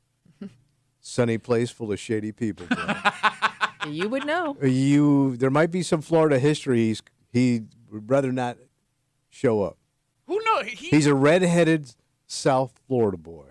Okay. He probably hasn't lived in Florida since he was since he had to get out. 18. I don't know. He's been bouncing around playing college football. Can't hold a being job. Coach. What do you?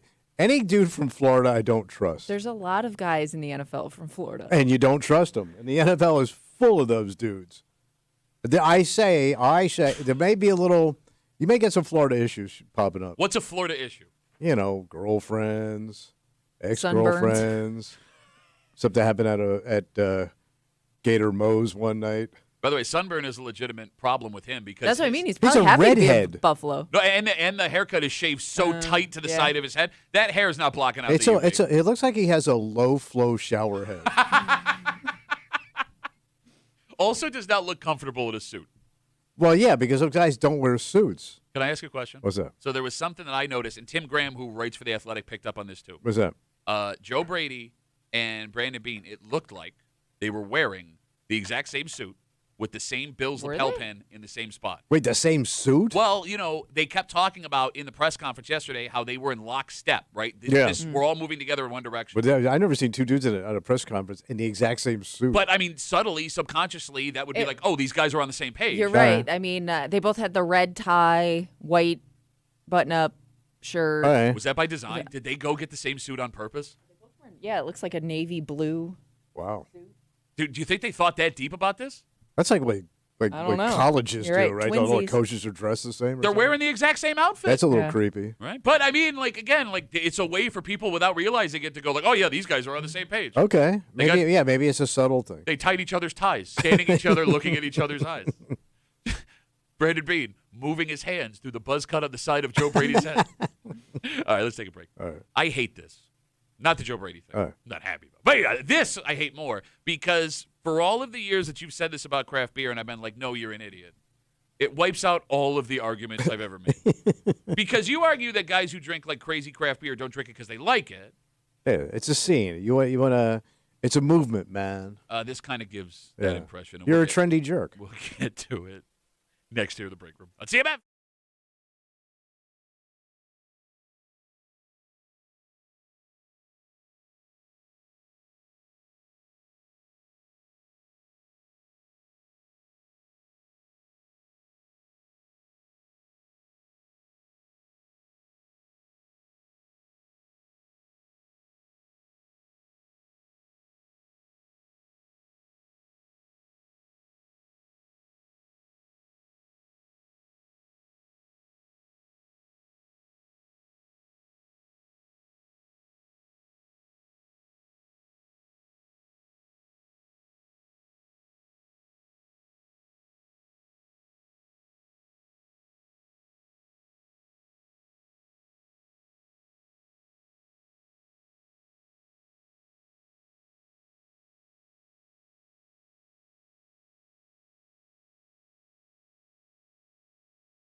Oh, I hate this. What's the matter? Well, look, because this is just one extreme example of something you've been arguing for years. Oh, Because you hate the craft beer scene.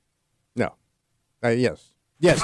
Yes. Yes, no. Yes, I do. Yes, like I it. have. Yeah. And you argue that people who drink craft beer don't drink it because they like it. Yeah. They want to be cool and hip and be at the scene, man. And you're wrong, because the With their brew bros and their crypto cuties. craft beer has been very, very good to the greater Rochester It's area. exploded. And there are lots of people who enjoy craft beer because they enjoy craft beer. But this story that I hate Yeah. might, in an isolated situation, What they saying? prove your point. Mm. You're hanging out in the break room, Rochester's Classic Rock, 96.5, WCMF. Kimmy, your husband's a big craft brew guy. Yeah, he likes all beer. Have you heard Pat? of the brewery Breakside? No. Okay, so Breakside is making national news this morning. And it's a local brew? It is not local. Oh. It is West Coast. They have teamed up with Columbia Sportswear Okay. to make a special limited edition craft beer that will be infused with bear poop. What? Bear feces? Yes. How does what? Why? Why do people want that? Brew poo? What is that? That's what it is. for the beer? It's poo brew is what it is. poo brew? Yeah. So What does it do for you? According to a press release, give you trichinosis? No, the brewery was provided with black bear droppings sourced from Montana that were, quote, infused into water from the Bull Run River before it was processed to make it safe to drink. That water was then used to brew the light lager, which also contains honey and huckleberry. The beer, which is called Nature... the beer, which is called Nature Calls, will be served at Breakside locations and served at the Columbia tent near Levi Stadium ahead of the Super Bowl. All right, so you are literally drinking ass. This is ass in a can, Ass in a glass. ass in a glass. You're drinking ass. Yeah. So you've convinced these idiots now to drink liquid ass. We don't know if It this will... is. If you're saying there is feces No. that is distilled into this through the water into the beer, that, my friend, be ass. You're not hearing. You're right. No, there is ass in And that. you know what bears don't do? What's that? Wash their ass. Whether or not you wash your ass doesn't mean the Yeah. poop is going to be Yeah, more or less dirty. yeah. It's going to be worse. Can you think of a dirtier ass than a bear? A nastier, filthier ass than a bear. I could, but I've already done several mom jokes this morning. No, look, just because they're making it doesn't mean anyone's going to buy it. Who would want to try this? Douchebags that want to be cool, man. Is there another reason, or like, are there other things that Yes. have this in it? So No. there was a coffee that had something that they plucked out of, I want to say, cat turds. Okay. And then they sold it as like this. You can Google it. Oh no, It's just like- it wasn't cats. Wasn't it monkeys? It's like one of the most expensive coffees in the it, world. whatever it was, they plucked it out of the turd. Yeah. And convinced people to drink brewed butt. Did you ever try it? Brewed butt just on your mom. Okay, I passed on a mom Oh, joke. nothing like a good cup of brew butt. You would try it if it was in here. And your mom? No. Absolutely. The monkey poop coffee. No, I'm not drinking You it. would, I'm if not somebody drinking. had a cup Nope. of it right here. There I'm not was doing one some- with cat Okay. poop. It was cat? Yeah, it was cat. It looks like there were other types made from other Yeah. animal. Which means, man, it you can from sell other people animal- anything, and these idiots will buy it. Again, we don't know if anyone's going to buy it. This could just go bad. Badder than it is. Being Can't go better than a butt. Again, 252 WCMF. This brewery called Breakside, they have gotten together with Columbia Sportswear to brew a beer made with bear poop Yeah. that was collected from Montana. Did they say There's- why they did it? What was it? What would mean, be the it's- benefit? Okay, so I guess from what I'm reading The for nutrients? from the coffee versions, because like I said, Yeah. there was one made with cat feces. There's elephant dung coffee. Okay. Wouldn't want that job. See, it's pretty So it easy. says Uh, it You says, don't go in, you idiot. yeah, you got to pluck it out of the turds. No, I'm saying, I thought you meant in the elephant. No, they feed they give the elephants the beans. Uh-huh. They digest it, and then you have to pluck it Yeah. out of the poo. Yeah, that's what it is. Same thing with the cat. It's You're a supposed poo to plucker. have. A poo plucker. Plucker. Learn Poo. to speak Plucker English. poo. Poo pucker is what you Poo said. plucker. No, that's not. Yuck. I'm a poo plucker. It's supposed to have digestive benefits. I guess Drinking that's the other- only thing okay. I'm seeing. But again, that's with the coffee versions. I don't know Yeah. what it does in beer. Okay. Would you try this if somebody had it in front of you? No. I don't think I could get that out of my head. I don't need to try it. Women don't do ass at all. They just don't. Ass ain't on the menu no matter where it's being served or served to. They don't do ass, son. Would your husband try it? That's different. I don't Boys know. like ass. I think he Certain might type even of be out on that. You don't think your husband, the craft beer nerd that he is, beer trader, would not try? But he's not. It's not like he would try it because it has that in it. I don't know. Maybe. You'd really have to sell him on it. Okay. 252-WCMF, 252-9263. Again, we're talking about this beer made of bear poop that is from a brewery out on the West Coast called Breakside. So we're talking about the poop.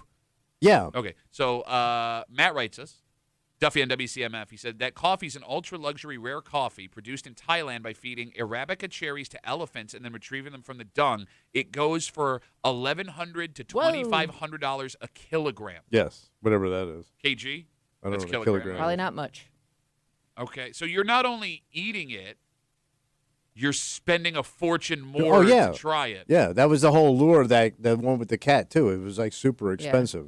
It was like that Jamaican Blue Mountain stuff that's like, $100 a pound. But that doesn't come out of poo. And by the way, Lisa says you're wrong about bears' butts being the dirtiest of all butts. She says the Charmin bears care about their clean little butts. And good she's point. right. Yeah, but that's a Hollywood leftist bear.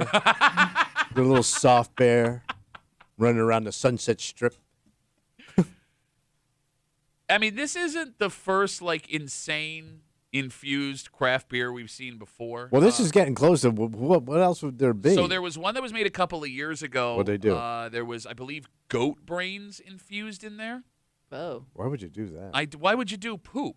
There was another one, and I think we talked about this. Bull testicles, Rocky Mountain oyster stout. Yeah, so but you can eat those. They serve them like in Kentucky. Like that's an actual food. Yes. All right, so I'm going to lay 3 beers out in front of you. You have to have one. You have no choice or they're going to murder you. You can drink the bear poop beer. You can drink the bull testicle beer. All right. Or you can drink the roasted goat brain beer. Which one are you drinking? So it's a toss-up between brain and balls. So the butt's out. Butt's out. Why is the butt out? Why is balls better than butt? It just is. No. What do you mean? I've had Rocky Mountain oysters. I told you that. No, I heard that. No, they're really good. Yeah, no, I heard you said that. You can't eat an animal's testicles. I do not want to eat an animal. Bro, you've had hot dogs. You've had animal testicles. Okay. You've had snout. You've had tail. Look, man, if But it's it's had the rectum. idea of it, though, Yeah, right? thank Like I don't know how you get past like if the texture's off at all, it's no. Bro, I don't know how you could What, a take that testicle? first bite. Yeah. if it's testicle shaped, Girls do it all the time. It's called your honeymoon. How did you get around it? the whole testicle?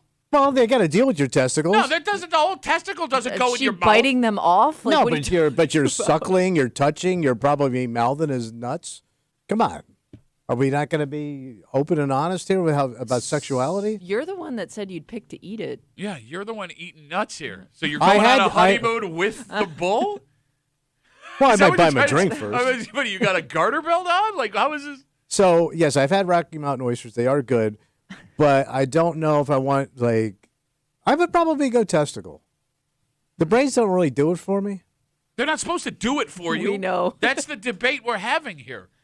No, but I might give you a little, might do a little something for your junk, you know? The brains? No, Or the testicles. So eating bull testicles would Make do it something for make your... it more macho. But you're Put drinking it. a little air on your chest with a shot of bourbon. Bourbon and ball tonight down at the old town bar.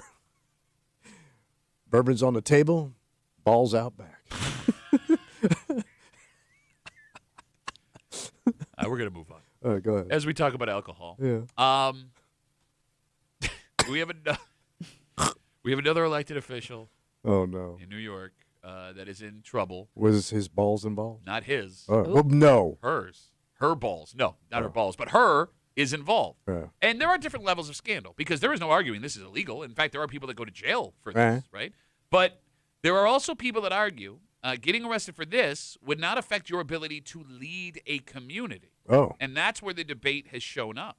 And we will tell you what this newly elected woman was arrested for, like literally days after she was elected. Damn. Next, here in the break room on CMF.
This is a bad look, period.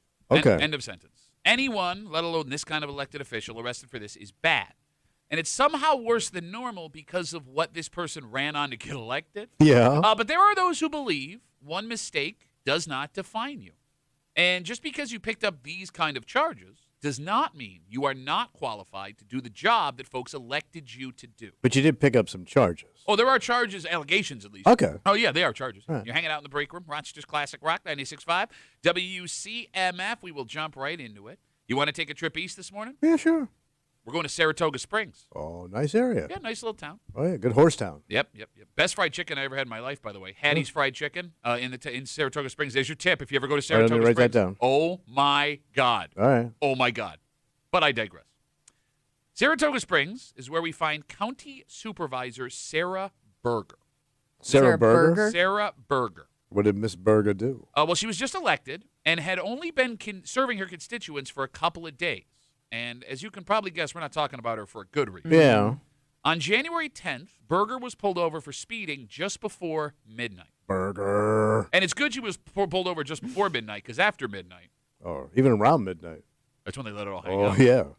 But this is not a speeding ticket story.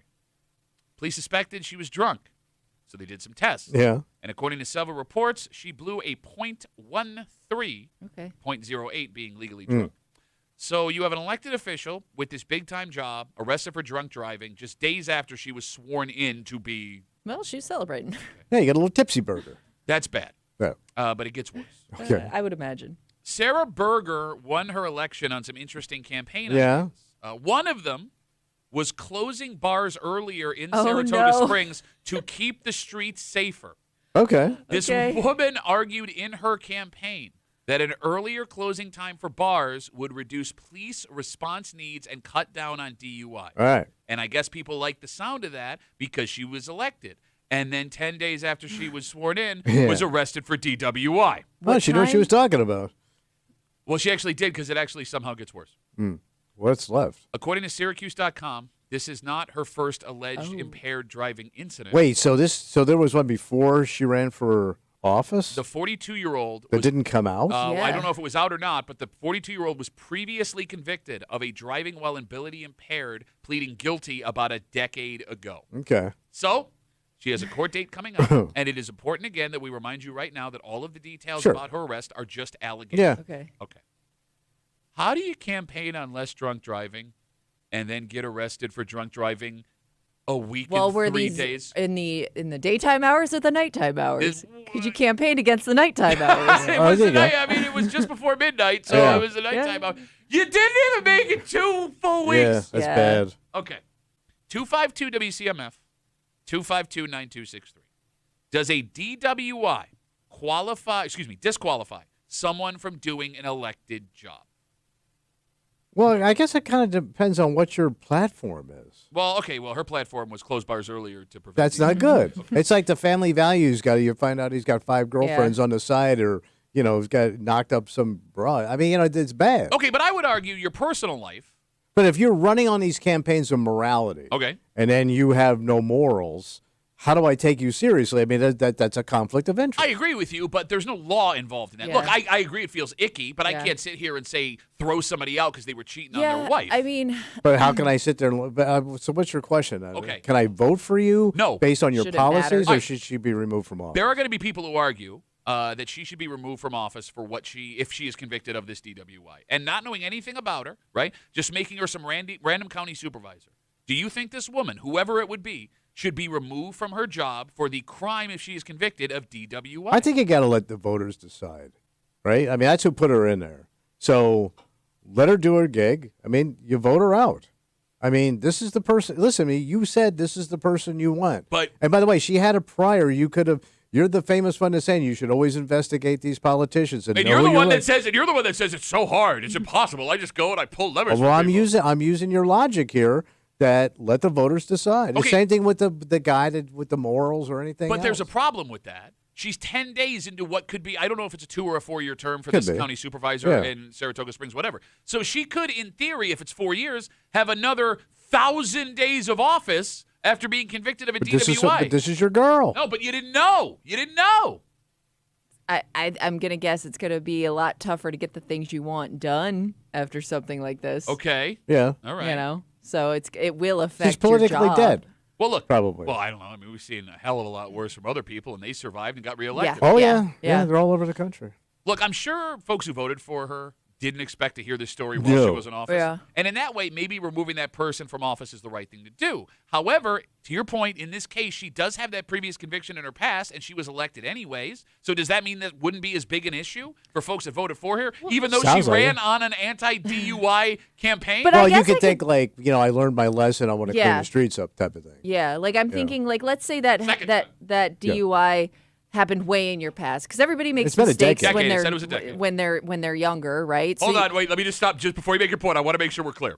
She's 42. Mm-hmm. The DWAI she pleaded guilty to a decade ago, so she was 32. Okay. Well, I was just saying, like, in general, though, like, if Okay. you found out a politician had this in their past, like, I almost think, like, the younger they were when it happened, maybe you're a little bit more likely to give a break to, especially if it never happened again after that. Prior to knowing this. Well, to her point, I mean, let's use presidents, And right? especially if they had come clean with it and say, I did make a mistake, I learned from that, and, you say all the right things about it. But even in the folly of youth, if you want to call it that, right? We've had presidents that were affected by things they did when they were, Yeah. teenagers. Bill Clinton had to say he smoked weed but didn't inhale Yeah. when he was in college. One of the many things Bill Clinton had. Society where just because something happens doesn't mean someone gets removed. And I'll give you an example locally. We all remember Judge Leticia Stasio all Yes. those years ago. She got a DWI on her way into work. Yeah. And it took a full two and a God. half years for her Yeah. to be removed from her position because she didn't want to go. Right. So, like, it's not whether or not I think she should be removed, right? It's should there be a mechanism to pull a chute and be like, all right, you've done this. This is severe enough where you need to go. It seems like the easier mechanism is to let the voters have their say. But because in the end, that's who really counts. Because you're paying for this. This is the government you wanted. Oh, you sound like my dad. Well, you didn't want to do this, so now you didn't want to study. Now you failed. There you go. Go run your mouth down to Comedy There you Club. go. Good luck with that. Mopping floors for the rest of your life.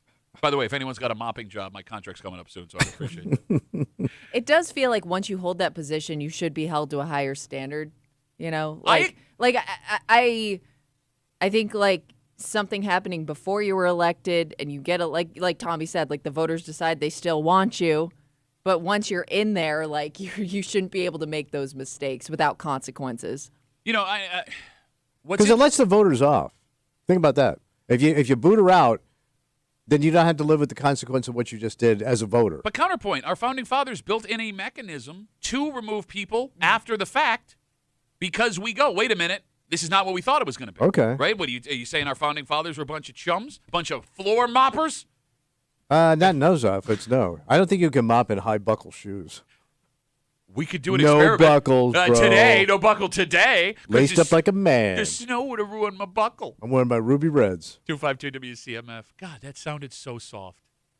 We're Ruby talking. Red? We're talking about a woman. She's 42 years old. Her name is Sarah Berger. She was elected recently as the county supervisor out in Saratoga Springs. 10 days into her being county supervisor, she was pulled over for speeding and arrested for a DUI. This is her second drinking-related driving offense. The 42-year-old pleaded guilty to a DWAI about a decade ago, and the ultimate irony, I guess if this is irony, Yeah. she campaigned on closing bars earlier in her area to cut down on police response and DUIs. Clean up the streets. Cut this crap out. Does a DWI, if she's convicted, disqualify someone from being able to lead? And what is interesting about this, getting away from the DUI, whatever, Yeah. it used to be that an elected official that had a scandal similar to this one would just walk away. Yeah. Right? That's what they usually did. Walk away out of shame. Yeah, they would resign. You wouldn't hear from them for a while. Maybe they would mount a comeback a couple of years later when, like, the smoke blew over. But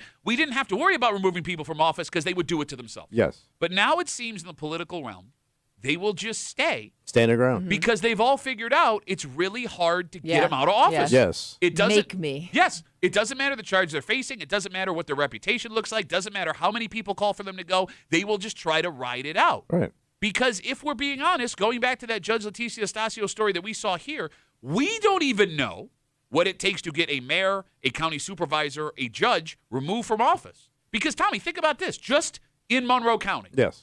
How many elected officials have we seen face legitimate charges? Oh, God. Half? I don't know.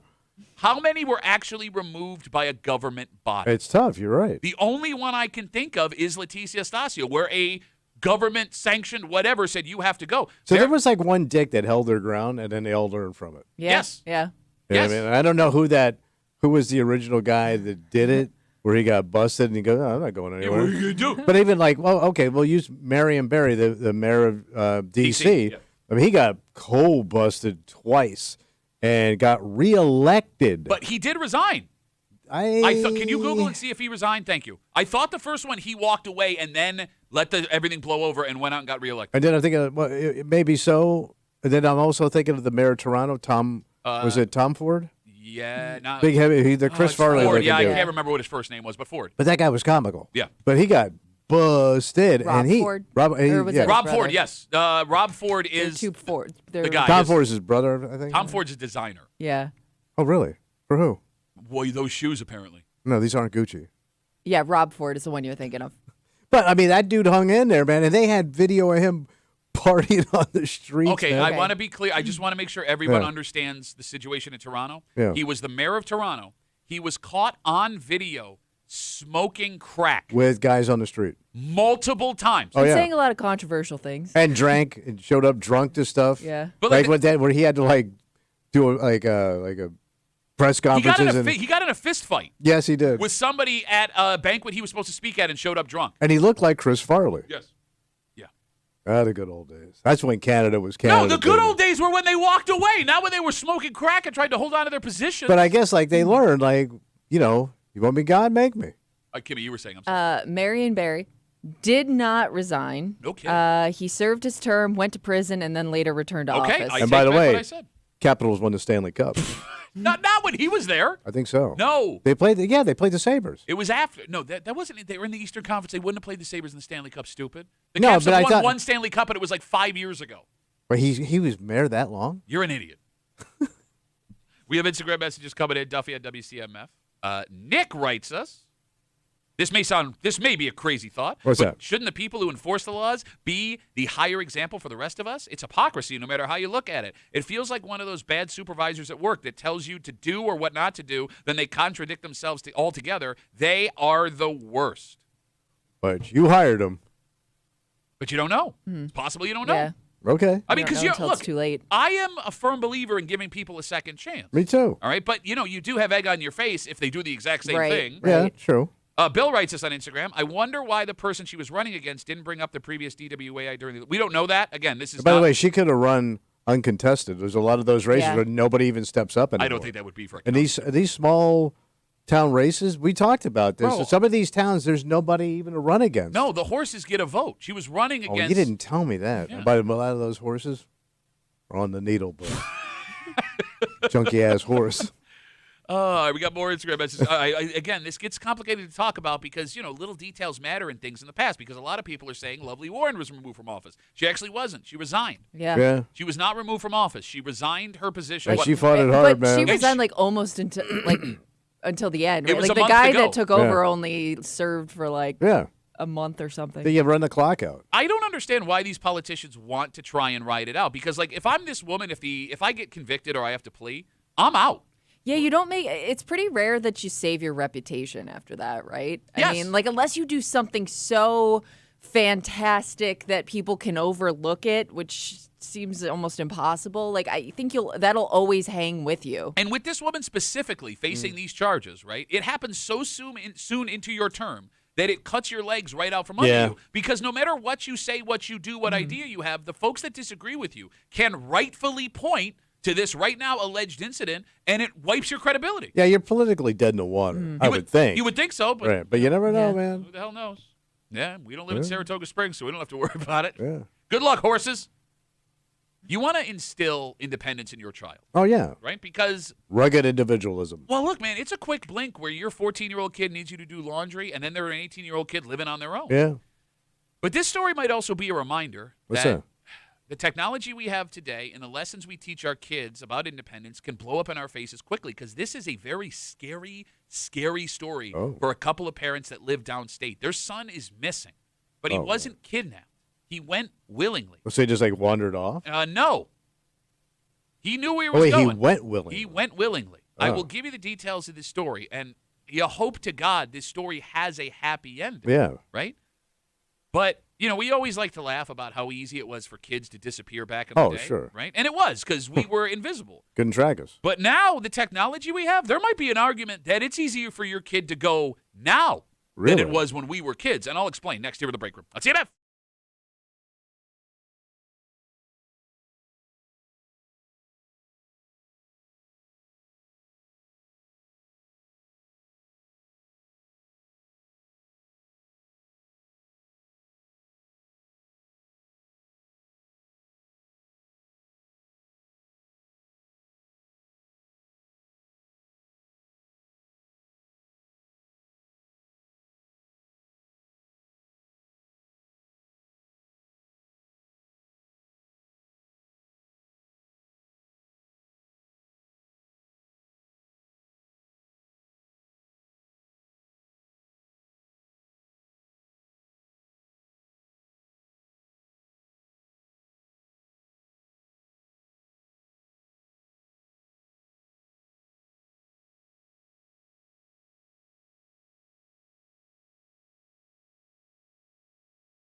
These parents downstate are living in a nightmare. What happened? Their teenage kid is missing. They're fearing the worst. They do believe he left on his own accord. But did they know where or who he went with? They know where he is generally. Okay. They think they know who he may be with. But did they know why he left? Maybe. Okay. Look, at this age, there is a weird balance because you think your kid needs you for all their essentials, and they do. But they also have the ability, if they want to go try the world on for size, to go do it. How old's the kid? I'll tell you in a sec. All right. Because as great as technology is for making sure our kids are taken care of, Yeah, if he's got his phone on, you should be able to nail his ass. it also gives them a freedom that we did not have when we were kids. Oh. You're hanging out in the break room, Rochester's Classic Rock 96.5 WCMF, because Tommy's chomping at the bit. We'll do the story right now. I'm excited. Well, not I'm bad. I'm excited about this terrible story. Well, you teased it good, bro. A It sounds like good stuff you do. Tommy likes the show. Yeah, Really it's a approved, good show. A 15-year-old boy from downstate has been missing now for 2.5 weeks, and this story is very unique. It is believed the 15-year-old boy traveled to New York City to connect with a person he met while playing the online game Roblox. All right, this does not sound good. Are you familiar with Roblox? No, but gaming and connection at 15. Yeah. Well, I mean, look, Roblox is it the most popular game in the world right now? Might be. Okay. It's like tons of kids play this. Yeah. Yeah, what is it? You like build little worlds, you connect with people, Okay. you can like fight each other. It's like a All right. fun, okay. So, according to authorities, it's believed the teen left his school at the end of the day, then went to an Amtrak station and caught a train to New York City. He was then seen 2 hours later on a surveillance camera at Grand Central Station. All right, so they know he made it to Manhattan. There are also reports of him being spotted in Lower Manhattan and then later in Brooklyn, but those reports are unconfirmed by police Okay. right now. These are people that are trying to help investigate. Yeah. His parents obviously are freaking the F out. Yeah.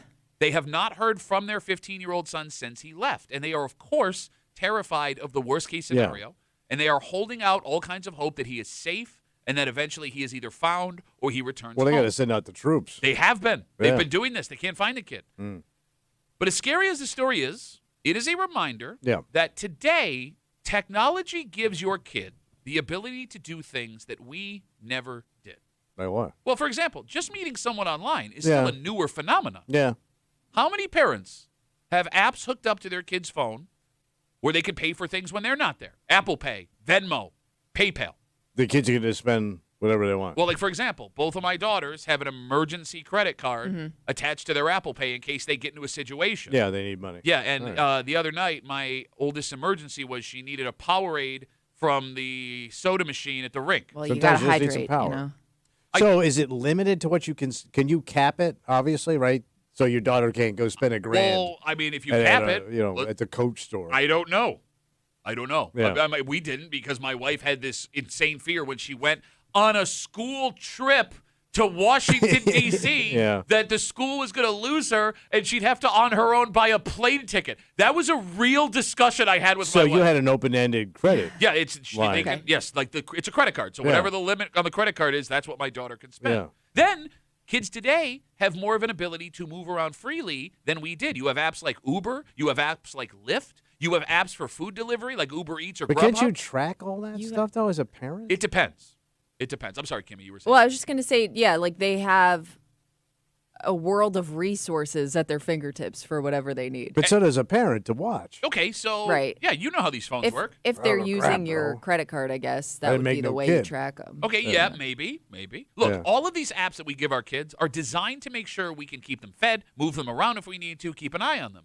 But if we're not paying close attention, it also gives our teenage kids the ability to become very independent. Yeah. Which is scary because every kid over the age of 14 thinks that they know everything and that if they needed to, they could survive on their own just fine. Well, the fact that that kid could get down to the Amtrak station and get into Manhattan, yeah, he's a savvy kid. From school. Yeah. He left from school. And nobody stopped him. And he's been a ghost for two Yeah. and a half weeks. All right, the phone number is 252-WCMF, 252-9263. Is it easier for a kid to disappear today, or was it easier for a kid, if they wanted to disappear 30 years ago? I would have thought the old days, but then I'm thinking back in the old days, though, you would have been questioned a lot by adults. You think so? Well, I mean, I would be apprehensive now to approach a kid going, are you okay? What's going on here? Are you supposed to be here? Where's your parents? Back in the old days, adults would just ask you, like, what the hell a 15-year-old getting on a train, that would have been a flag there where somebody would have said, "Hey, kid, what are you doing here? Where's your parents?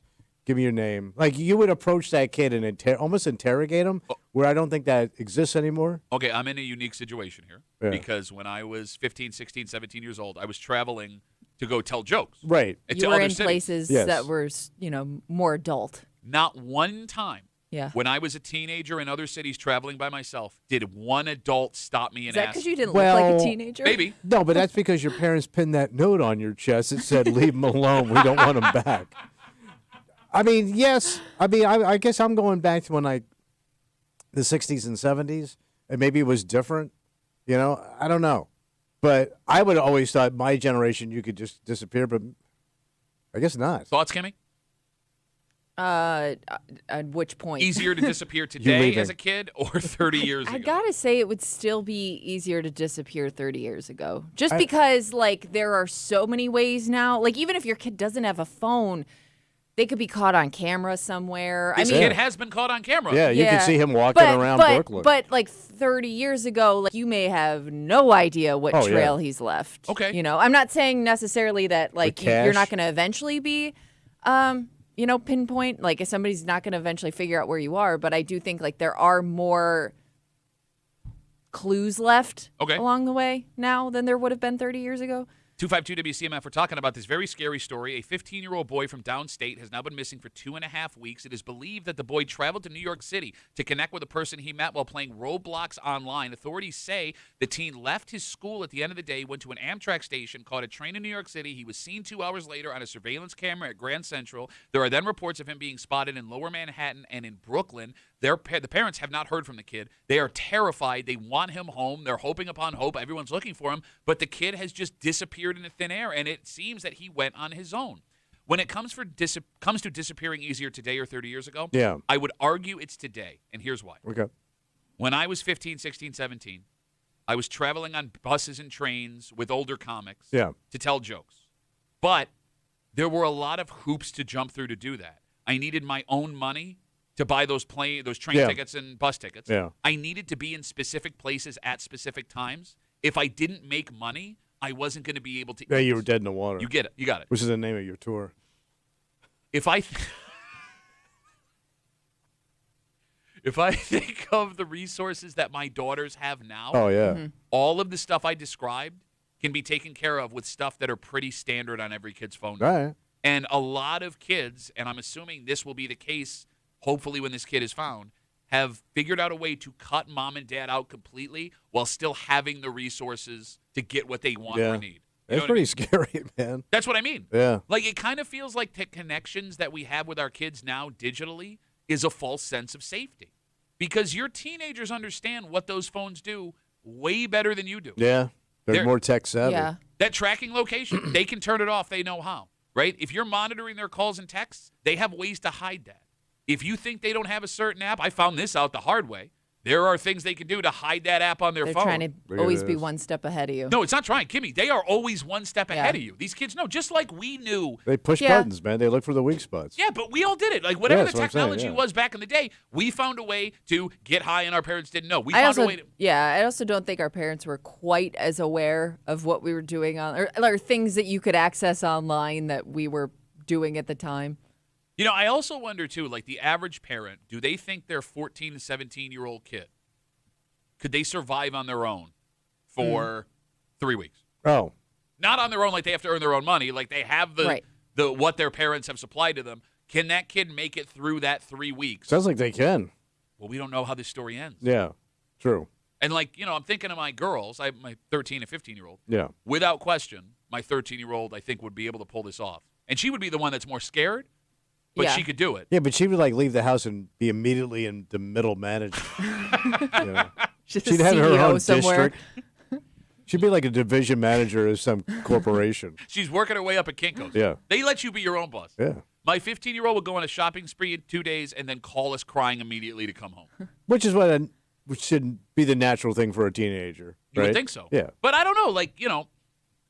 The difference between a 15-year-old and an 18-year-old in some ways is massive. Sure. And in other ways is tiny. And that 15-year-old kid that you look at as they can't survive on their own, potentially 2.5, 3 years from now, they're going to be living on their own going off to college. Yeah. They could move out and have an apartment. Drive wherever they want. Exactly. I mean, I'm just thinking of me as a kid. If I was 15 and I had this technology, the trouble I got into with no technology Yeah. compared to this technology. yeah. I can't imagine what a horrible person I would be with carpal tunnel. Yeah. Oh, yeah. I would be completely drained. Well, that's what's good is you would have been I would be spitting dust, bro. touching yourself so much you wouldn't have time to cause any other trouble. Yes, I would have. They would have found me. They would have thought like this. What killed this young boy? He died from his own hand. Literally. His own hand It's literal. choked him to death in certain ways. For God's sakes. The other thing that strikes me. I'm sorry, go ahead. Kim. Well, I was going to say, I mean, you do bring up an interesting point. Like, do you think in a lot of ways, like, kids having access to their phone and being, like, addicted to screen time, like, does that kind of keep them out of trouble more times than not? Because, yeah, they're not doing what you want them to do, but they are home. And you know what they're doing for that whole time. I don't know. Yeah, no, I mean, look, I think Like they're not out and about maybe as much as we used to be. I think it goes both ways because you're right. There were times where me and my buddies were just bored and we got in unbelievable amounts of trouble. Yeah. But this kid that we're talking about here was playing Roblox and met someone that led him to going to New York City, it's presumed. So, I mean, I guess it depends on the personality of your kid. I mean, the last thing here that strikes me about this story. What's that? I think that a lot of parents, and I'm not faulting anybody because nobody gives you a manual on how to raise kids. No. Right? We have this false sense of that kid will be under my thumb until X age. And for a lot of people, they believe it's 16 when the kid has the ability to get a driver's license. This kid's 15. Right. And he found his way to a train station and in New York City and in 3 different boroughs. Yeah. Right? Like, I'm sure these parents, and again, I don't fault them, would think, well, where's he going to go? He's 15 years old, and he's gone. Yeah. Right? Like, you don't know what your kid is capable Yeah. of. Most adults would struggle to navigate that. And it sounds like he was meeting somebody, right? This is what they're assuming. Which is really scary. It's one thing to just go off like, Yeah. I'm going to go to L.A. and be a movie star. Like, if he's got somebody at a destination, that's horrifying. Absolutely. Yeah. So, I mean, look, I guess the moral of the story, and, you feel sick for these parents. Oh, yeah. And you hope upon hope that everything works out. But, this story is a reminder that your kid thinks they are more mature than they actually are. Yeah. Think they know about the world more than they do. And they now have the tools that we gave them to go and test that hypothesis. Yeah. So Right. just keep an eye on it. Okay. All right, let's take a break. Right. Train would have been a better option for a lot of people going west yesterday. Oh, yeah, a little bit of a scary situation. Little bit? Yeah, a little bit. Not only do you have the 50 people that were involved in the actual incident, 50. Which is 50. amazing, like, the amount of time we drove, I never saw one of these. Oh, really? No, Not not like one? like Not like little this- to ones, this but not extent. like newsworthy. You know what I mean? But here's the thing. The scariest part may not have been the actual accident. Oh. It's the people that got stuck Yeah. Ooh. at the worst possible time. Yeah. And we'll get to it next here in the break room. Let's see about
What a scene west of us, man. A little scary. And if you were trying to travel west yesterday afternoon, you weren't doing that. Yeah. But, as scary as you think it would be for the people in this accident, and it was, it is arguably worse for the people stuck behind them. Ooh, yeah. You're hanging out in the break room, Rochester's Classic Rock, 96.5, WCMF. There was a major crash on the thruway yesterday, bless you, Kimmy, just before the Batavia exit. Okay. And when I say major crash, bless you, Kimmy, 45 to 50 cars, including passenger cars and tractor trailers. Yeah, your standard look. Yeah. Were involved in this pileup. So the good news. What's the good news? The injured, non-life-threatening injuries. Good. Right? Kimmy, you had asked a very good question. Because I saw a video somebody had taken. I don't know who it was. They were walking around the scene like after all was said and done, and I would assume like at that point everybody was in cleanup mode. Like, how long does it take to clear that? Because, I mean, you got tractor trailers spilled over on their sides, cars off the road. I can't imagine that's a quick cleanup. Can I ask a follow-up question? Go ahead. Yes, doofus in the back wearing all black. Thank you. Where do you take the cars? Right. There's 50 cars. You don't have enough body shops in Batavia to handle 50 smashed Well, they up. probably all don't. I mean, some of them may be drivable. Not all of them could be smashed I don't know. up. Some of them, they were pretty smashed Oh. up. Yeah, it looked like a broken Jenga game. All right. Were they playing Chinka?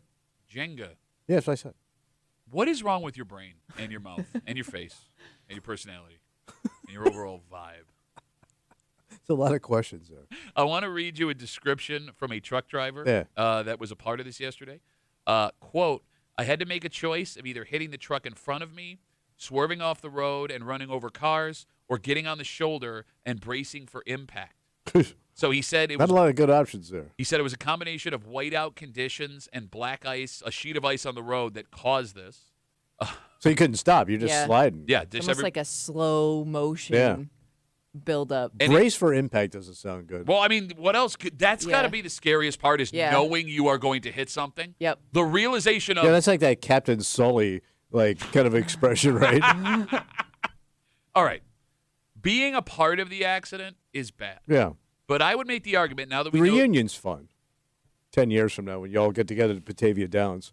Maybe somebody like met their significant other in that pileup. Oh, it's like a Netflix series. There you go. For a Hallmark. But I would argue, because the folks in the pileup were, being tended to by first responders, and now that everyone is safe, that's not the scariest part. But the scariest part are the people that got stuck behind this pileup yesterday for hours. Oh, yeah, you're just sitting there, because the traffic just backed up. So there is no... That had to be miles. I mean, the exit, you can't get past the accident to get to Batavia. So you would be, 15 miles the other direction to get So if you're in that no throughway. man's land... Where you can't even turn around. Well, I guess they must let you at loop some around. point. Is there? I have no idea. Yeah. Well, there way, are those turnaround areas like where the troopers You are. would If you're have near to one. stop traffic on the 90 from the other direction. But you may have to. How else do you get these? Because they're going to freeze to death. It was 0 degrees. Yeah. It was That's what I'm 0 saying. degrees when this happened. Because, if this happens in August, it's an inconvenience. It happening yesterday is legitimately life-threatening. Got to get them off the road. Yes. Yeah, summertime, you're just going to miss the first set of Dave Matthews. If you run out of gas and you have no heat, how long can you handle that? In your car? How long do you think you could handle that? So you'd have to stay in your car, but you got no heat. I'm going to say maybe a couple hours before I You made think it. you can make it a Yeah, couple hours? because- Me? You bitch. Yeah, I'm rugged. 20 minutes. Oh, no. 20 minutes. Bro, you put on a baklava, whatever you call that, to go from here It's to called your... a scarf and a head wrap. You have a head wrap, a scarf, a winter hat, a coat, another coat, An overcoat. and that's Gloves. to walk 30 feet to your car. I also have on a shack and a turtleneck and a compression T-shirt. You underneath. pansy-ass I also bitch. have on compression pants underneath my jean slide. You're the softest person I've ever met. Charmin Muley. That'd because be my even if stripper you name. have in that kind of cold, even if you have the necessary emergency items in your car, like blankets, water, which is probably frozen, snacks, like that's not gonna. It's none of that's gonna help you in a couple hours, Especially right? with this wind and cold. Yeah. I mean, it's sub-zero. How long does it take for your car just to become an ice box? Absolutely. And here's the thing. You're going to get out of your car if they let you, because the one benefit, again, talking about this 50-car pileup on the thruway yesterday just outside of Batavia, the one cool thing about getting caught in standstill traffic because of an accident is being able to walk on the thruway. And I don't know why. Stretch your legs a little. It makes me feel so cool. It feels like walking on like the track of the shouldn't be Indianapolis. here. Yes. Okay. Yeah. It's like walking on the moon. Like, wow, this is Yeah. what it feels like. Wow, the lines are so much longer than I thought they were. But here's the other problem. Cool. Here's the guess- other problem. What? I'm 66. Yeah. I got to go. Yeah. Where do I go? Because I gotta take a whiz every at least 2 hours. I'm gonna whiz, and then some backdoor action is gonna show up. You just poop on the side of the road. I think they'd understand. I Be a don't think cold pee. I Cold don't. pee time. Okay. Can you? Because there's troopers all around, right, and first responders and stuff. Yeah. Can you whip it out and go? I mean, I can't hold. I can only hold it for so long. Let's say I gotta take a huge dump. Yeah. bro. It's been 2 hours.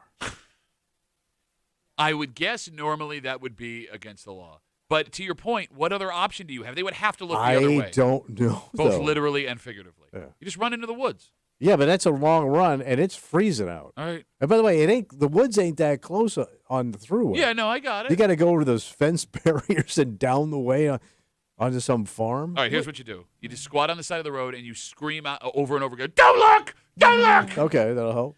Would you have to let strangers in your car if you were fully fueled up and had heat? Yeah. Somebody ran out of gas. I mean, you would have to. You'd have to invite them in, right? Yeah.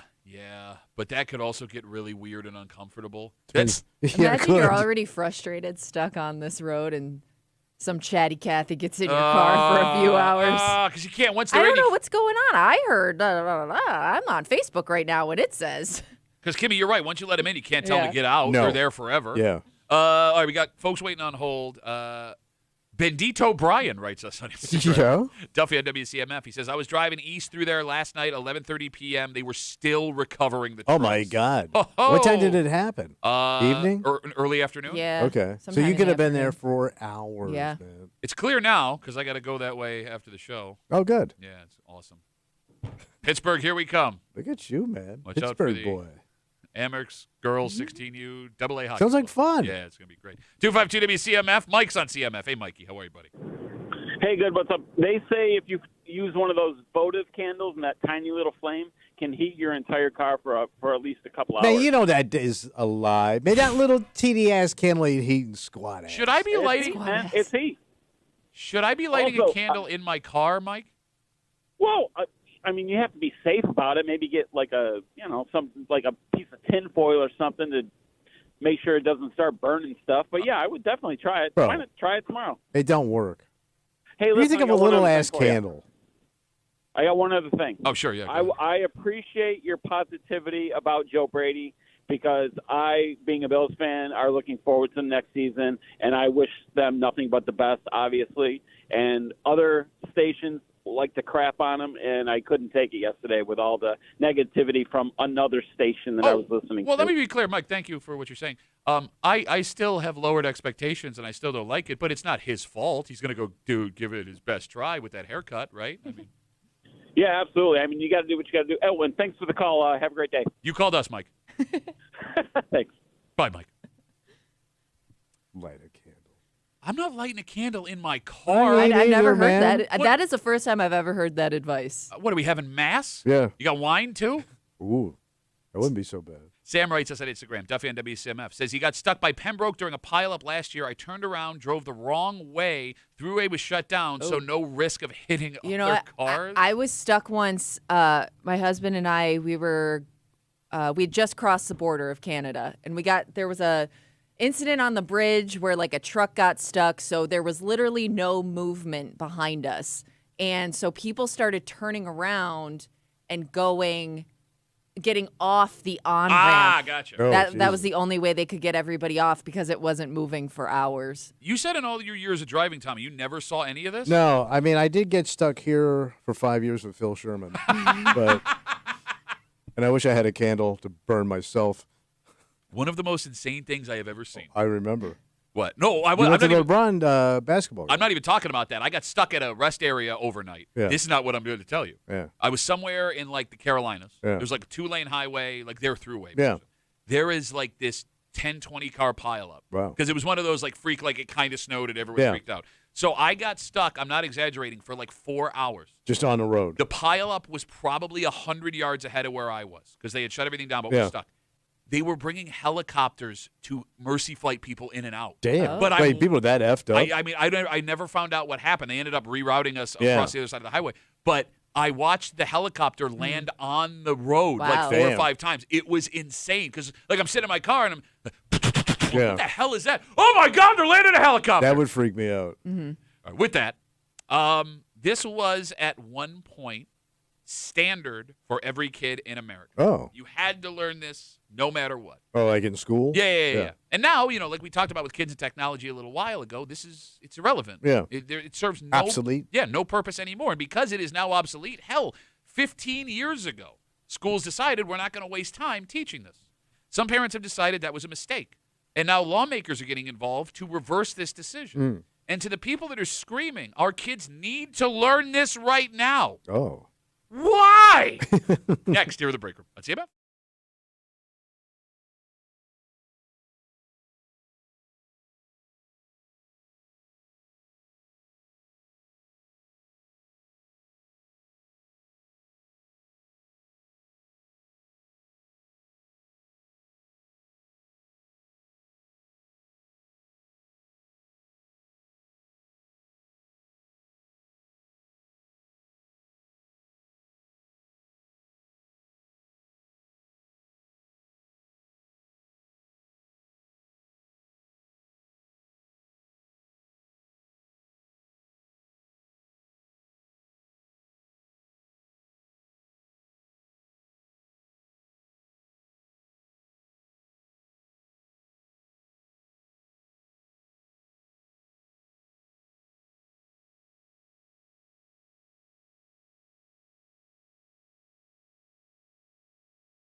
It's becoming a battle within schools across the greater Rochester area What's the battle? and America.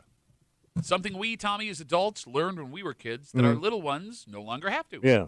But there is now a grassroots effort from parents demanding Yeah. that this skill get brought back, even though in today's world, Yeah. it is completely pointless Don't need it. Okay. in any way. There is no reason why a kid would need this. You're hanging out in the break room. Rochester's Classic Rock 96.5. WCMF just after 9:30-ish. It's Friday. You know what that means. Oh, time to get a little creepy. Yep, time got a little creep cap. All the disgusting things Tommy said all week long. And it's cold. It's going to get colder. This sucks. Yeah, the wind chill is horrible. We're in like a weather advisory wind chill, Yes. like minus 25 potentially. Watch your frozen ass. It's bad. If you want to stay warm, warmer than you've ever been, there is a tip that a former Buffalo Bill used in one of the coldest games this season that he swears by will keep you. Oh, he pulled a move. Yeah. And here's the thing. Yeah. Apparently there was some science to back this up, but if you did this, you'd look like a psychopath. Tell you what it is, just after 9:30 here in the break room on CMF. Kids need to learn how to write in cursive. Well, you're bringing cursive back. That is the feeling of more and more parents who are getting louder and louder, yelling at their kids' schools and in school board meetings. So with all the things that are going on, to your point, Yeah. that you got to learn. This thing, when's the last time you had to write cursive? I will tell you. So back in 2010, cursive reading and writing began to get phased out of school curriculums. Yeah. And the reason they gave was there wasn't really a point. It's obsolete. You got it. Nothing modern was being written in cursive. Nothing modern was being written at all. The world was moving towards a screen, and reading and writing cursive was looked at as a waste of time. Now, all of a sudden, that is changing. States across America are trying to pass legislation to put cursive back in schools. For example, on Monday, the governor of New Jersey signed legislation Wait, Jersey cursive? legislation that now requires students in 3rd to 5th grade to learn to read and write cursive. And in every school district, there are parents that are going to go to school boards and administrations demanding that this skill gets put back. So what's the argument? Like, you had to have saying my child needs to learn this because. I don't know what the argument is because for Because all there of- isn't one that I could think of. Look, I'm with you. For all of the stories I've read about this, I haven't seen the reason why people want cursive back. And the phone number is 252-WCMF, 252-9263. Like, the only time I ever wrote cursive is when I was taught to write cursive. I'm with you. It wasn't like my go-to, this is the way I'm going Yeah. to write something. Yeah. The only argument I've seen from people, and this seems to be like the number one thing, is how do you have a signature if you don't know how to write in cursive? Okay. That's it. But my signature isn't even really cursive. Well, No, and my even I can't signature even. isn't really a thing. No, you're illiterate. It's scribble. Yeah. I can't even think though of the last time I signed a document. Like I've signed so many documents electronically. Yeah. I can't think of the last time I put a pen to paper and signed my Right. name. That's a really good point. I just don't get why all of a sudden this popped up again. Like, I'm going to ask a sincere question. And Yeah. the phone number is 252-WCMF. What did we lose as a society when our kids stopped learning how to read and None. write in cursive?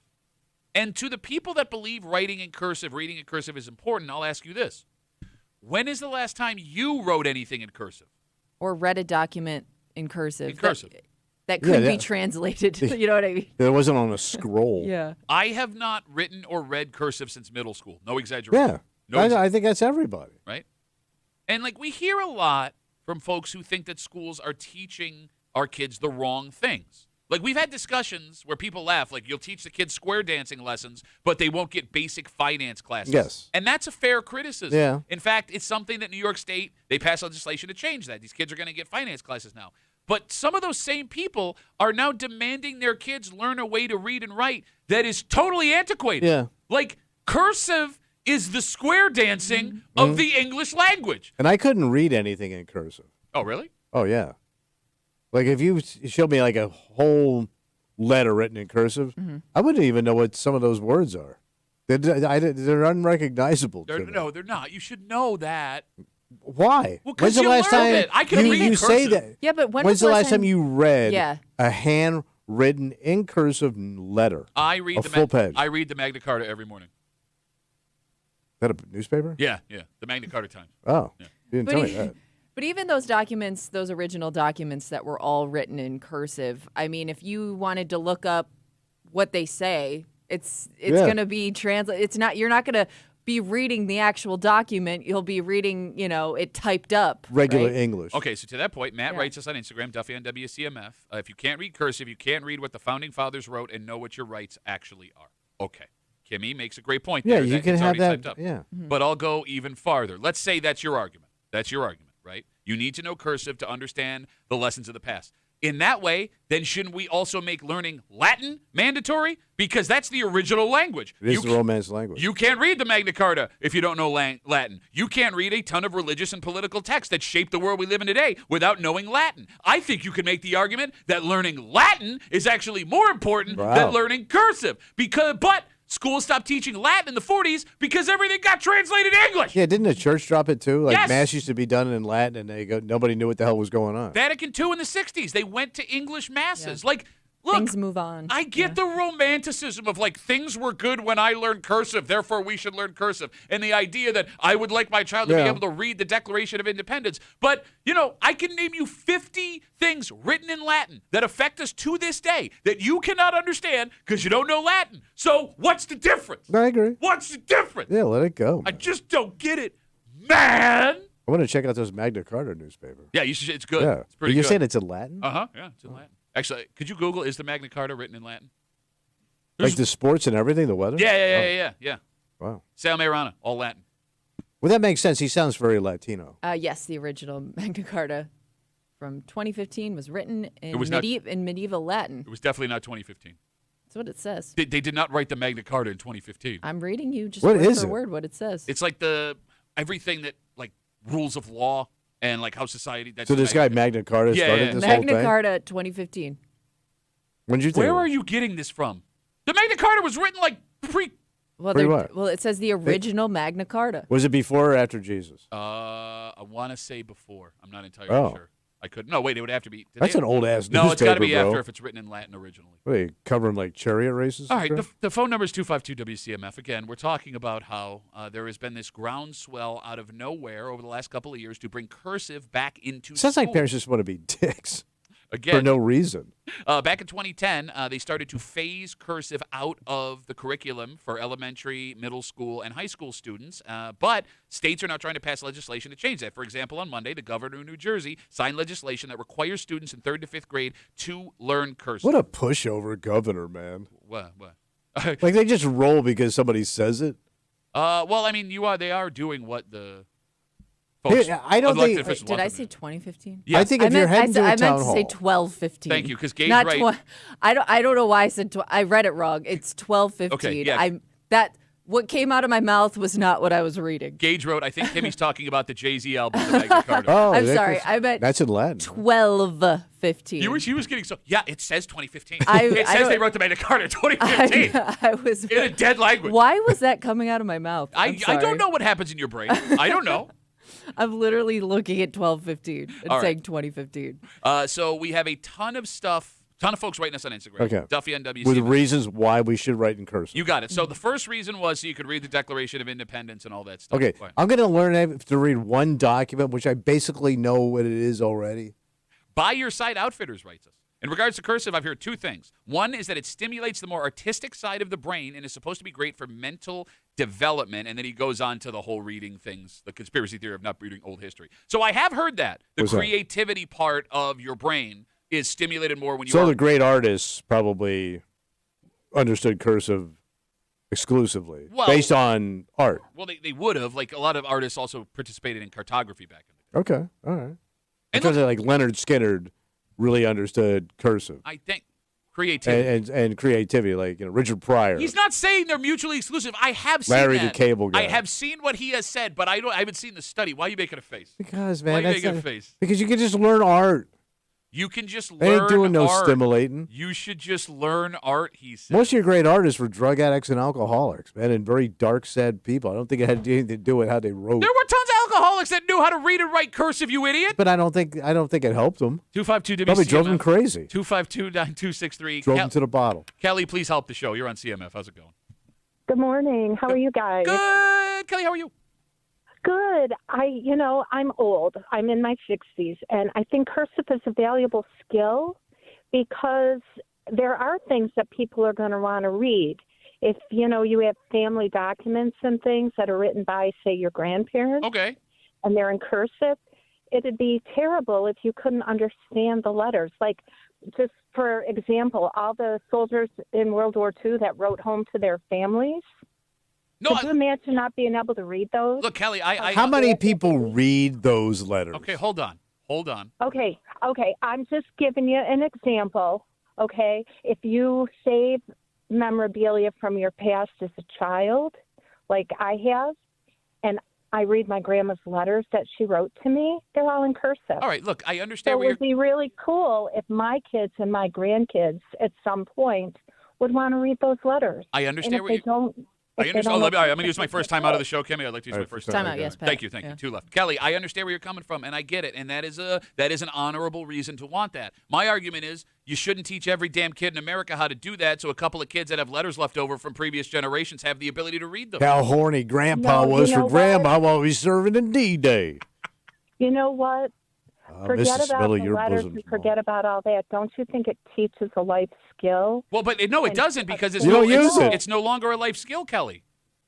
No, it may not be a life skill as in terms of what you're thinking, but it teaches the brain and the hand coordination. Okay, look. And that's an important thing. Kelly, but here's the Writing a thing. There are simple other. letter, you're going back to the caveman era. All right, so If you're Kelly, just making everything you just said, you can make an argument about Latin. So should they also make Latin mandatory for every kid? Well, I'm not saying make Latin mandatory. No, but it's the same argument. Like everything you just said, wait a I can minute. make. No, you wait a minute.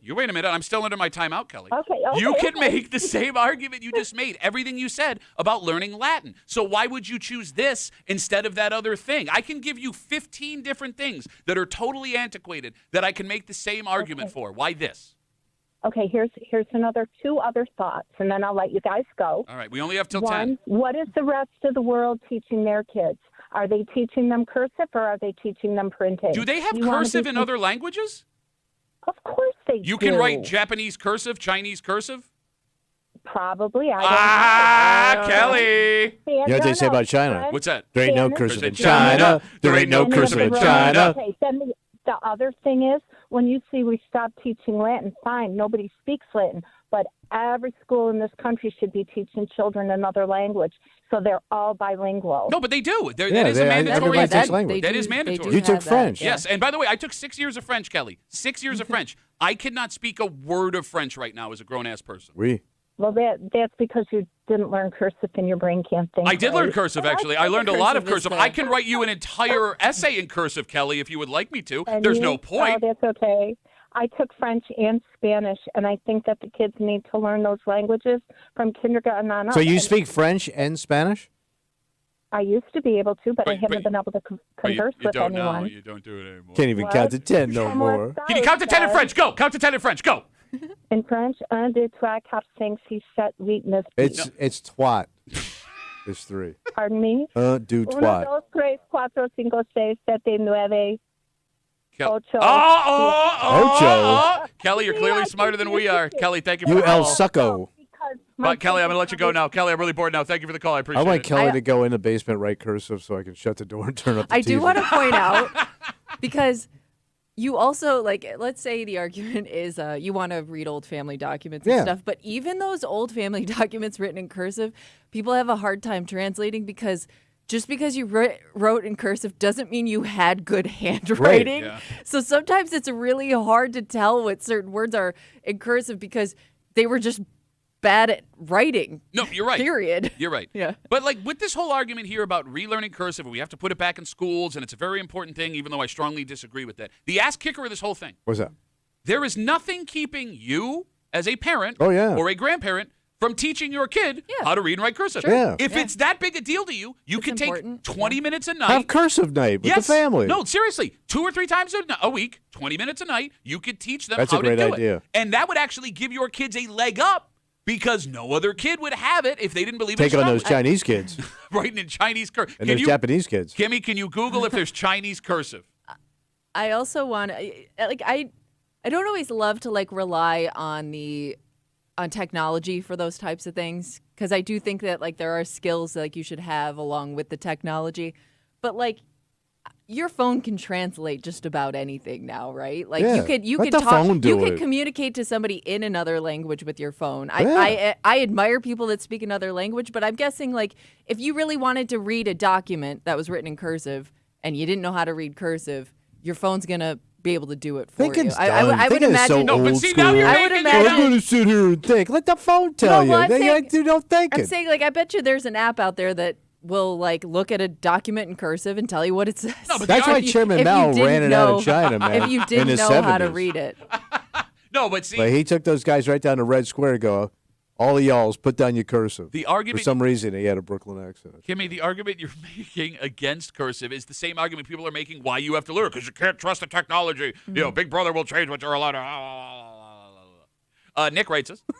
Instagram, Duffy at WCMF. Latin helped me in life 1,000 times more than Spanish or French. English portion of the SATs. Overall better knowledge of English words based on root, ending words. There's also been studies, this is me talking now, that kids who know Latin succeed better in learning other languages because Latin You're getting is, like the root of it. it's a root language. And again, I don't think Latin should be brought back into schools. Yeah. But Latin is more important than cursive. Okay. I don't know, man. I'm getting really sick of this whole I did it as a kid and I had fun as a kid because I didn't understand how the world worked then because my parents were good people and they protected me from the scary part of the world. So we need to do exactly what I did as a kid because that's the kind of vibe I'm getting from this.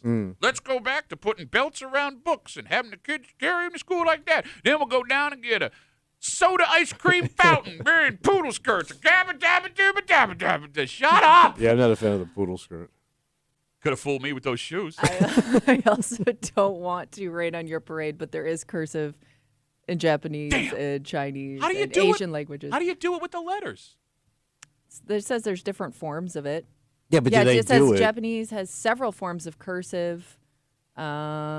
Yeah, it's a different type of script. All right, there's a lot of people that think they're dunking on us. They're right. Artistic calligraphy. Okay, but calligraphy is different than It's cursive. nobody uses it. Well, yeah, no. You go to a Renaissance fair, you're going to find two guys that can know how to do calligraphy. Are you tell me you go to Tokyo, you're going to see cursive.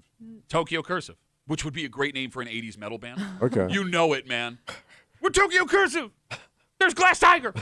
So a lot of people think they're dunking on us by writing. Kevin is one of them. He What's says, that? people still use checks, LOL, like why you need to know cursive. You know that if You can sign your name whatever way you want. You can print. You could draw a picture of a dog's butt, and they will cash the check if that is if your that's signature. your signature. By the way, I write checks, I print. You print your name on a check? Yeah. What are you, 3? What do you write in all capitals? Tom Mule. So, Tom Muley. Tom Mule. Like, whatever your mark is, they will cash that check. Like, there's no law that says you have to have a cursive signature. You just have to have a balance. Most of it's just squiggly lines anyways. Right. You know what this? You know You're what not these? doing proper cursive. You know what these people? You know what they fell for? What's that? Big cursive. Oh, yeah. Man. Matt writes us. Read 1984 and you'll see why. The book. Okay. So Is it in cursive? It's not. Oh. 1984 was written in English. But see, here's the thing. Well, yeah. People in South America and Japan and maybe not Russia, but other countries were able to read 1984. You know why? What's that? Because they translated the book into their language, in which case they could digest it and All right. understand it in their own way. All right. God! Every document pre-1800s has been changed so you could understand it. Because here's the thing. Even if you can read cursive, even some of the stuff that was written in English in the 1700s, you can't understand because the language has changed so much. Yeah, but in 1984, I mean, that's when that thing was written. Was Pretty not. easy to read. Was not. It was written right after the Magna Carta in 2015. Why would he write about 1984 way back then? 252 WCMF. We'll take one more call. Karen's got the last word. Hey, Karen, how are you? Karen. Hey, I'm good. So, I don't think we need to teach cursive because those of us that know it, it's like being a Navajo code talker. Kids can't read our stuff. They can't read our stuff. It's encrypted. It's like driving a manual transmission car. Nobody's going to steal it because they'll drop the transmission. Then you got to pick the transmission up, Tommy. You know, it's really heavy. It's Yeah, hard to I do, mean- you know? Super heavy. Maybe I'm just a dick, but I think we should You are. keep our secrets. Keep more secrets. Karen, thank you for the call. Have a good rest of the day. You're welcome. All right, there goes Karen. Okay. It's Friday. You know what that means? Oh, creepy time. Yep, all the disgusting things Tommy said all week long. You got the Creep Cap coming at you here on CMF, and it is going to be arguably the coldest day of the year this I think it is. Yeah. Arguably, possibly. No one's going to argue. Yeah. I thought yesterday was the coldest day of the year. If you would like a new way that has been scientifically proven Yeah. to keep you warm. Everybody wants this, man. Everybody wants Come this, on. Kimmy. It's much Come on. like cursive. A former Buffalo Bill who was playing in another city, who recently played in one of the coldest games of the season, taught this to his teammates. He claims it works. There is scientific evidence that backs up his claims. Okay. Yet if you were to do this today, you would look like a psychopath. Yeah, but you're warm. We'll get into it next here in the break room on CMF.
You got to stay warm. Got to stay warm. Bro, brutal. We're looking at a potential negative 25-degree wind chill today. Yeah. And the coat may not do it. And the socks may not do it. And Tommy's long johns definitely aren't doing it for anybody. So You know what he looks like, Kimmy?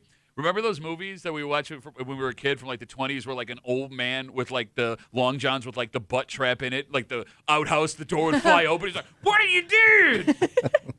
That's what you look like. Okay. But one tip that does have some kind of scientific research behind This is great. it may work. Okay. You'll also look like a total psychopath. You're hanging out in the break room, Rochester's Classic Rock 96.5. WCMF, we'll get to that in just a second. But not only is Tommy an old man in long johns in an outhouse, he's also a creep. All of the disgusting things Tommy said all week long, we call it the creep cap, and it happens now on CMF. Oh, you feel that?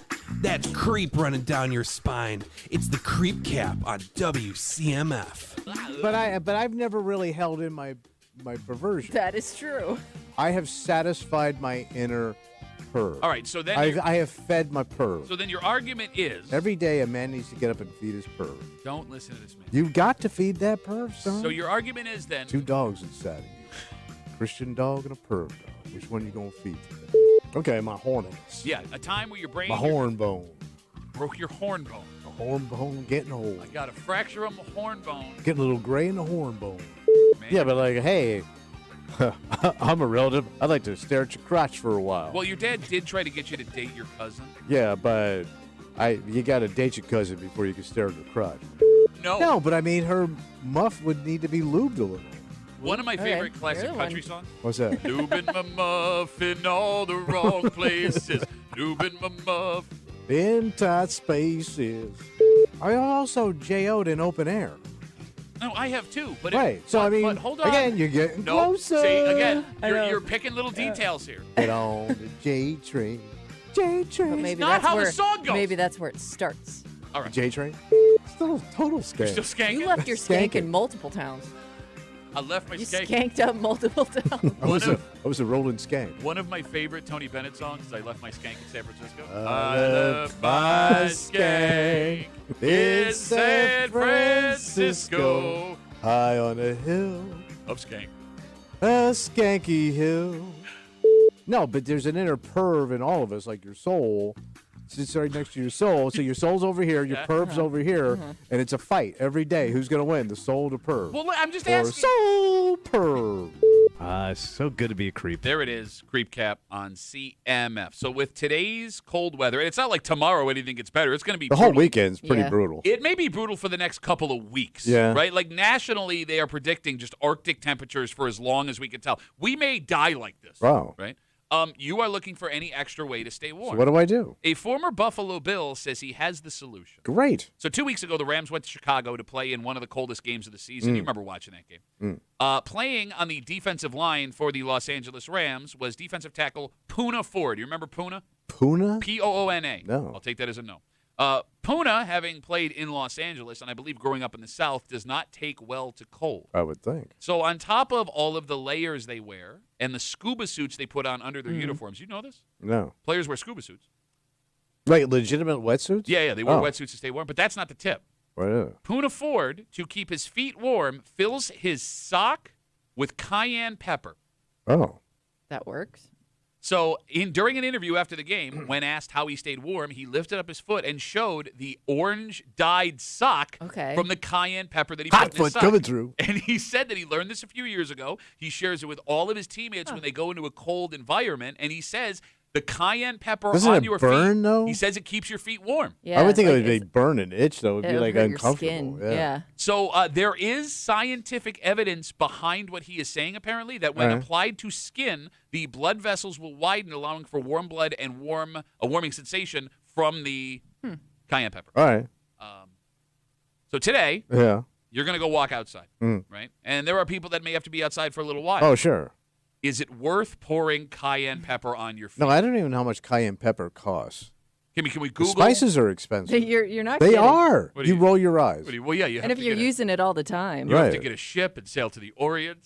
You have to worry about Arabian pirates. You had to write in cursive, Silk apparently. Road, it's bad. Yeah.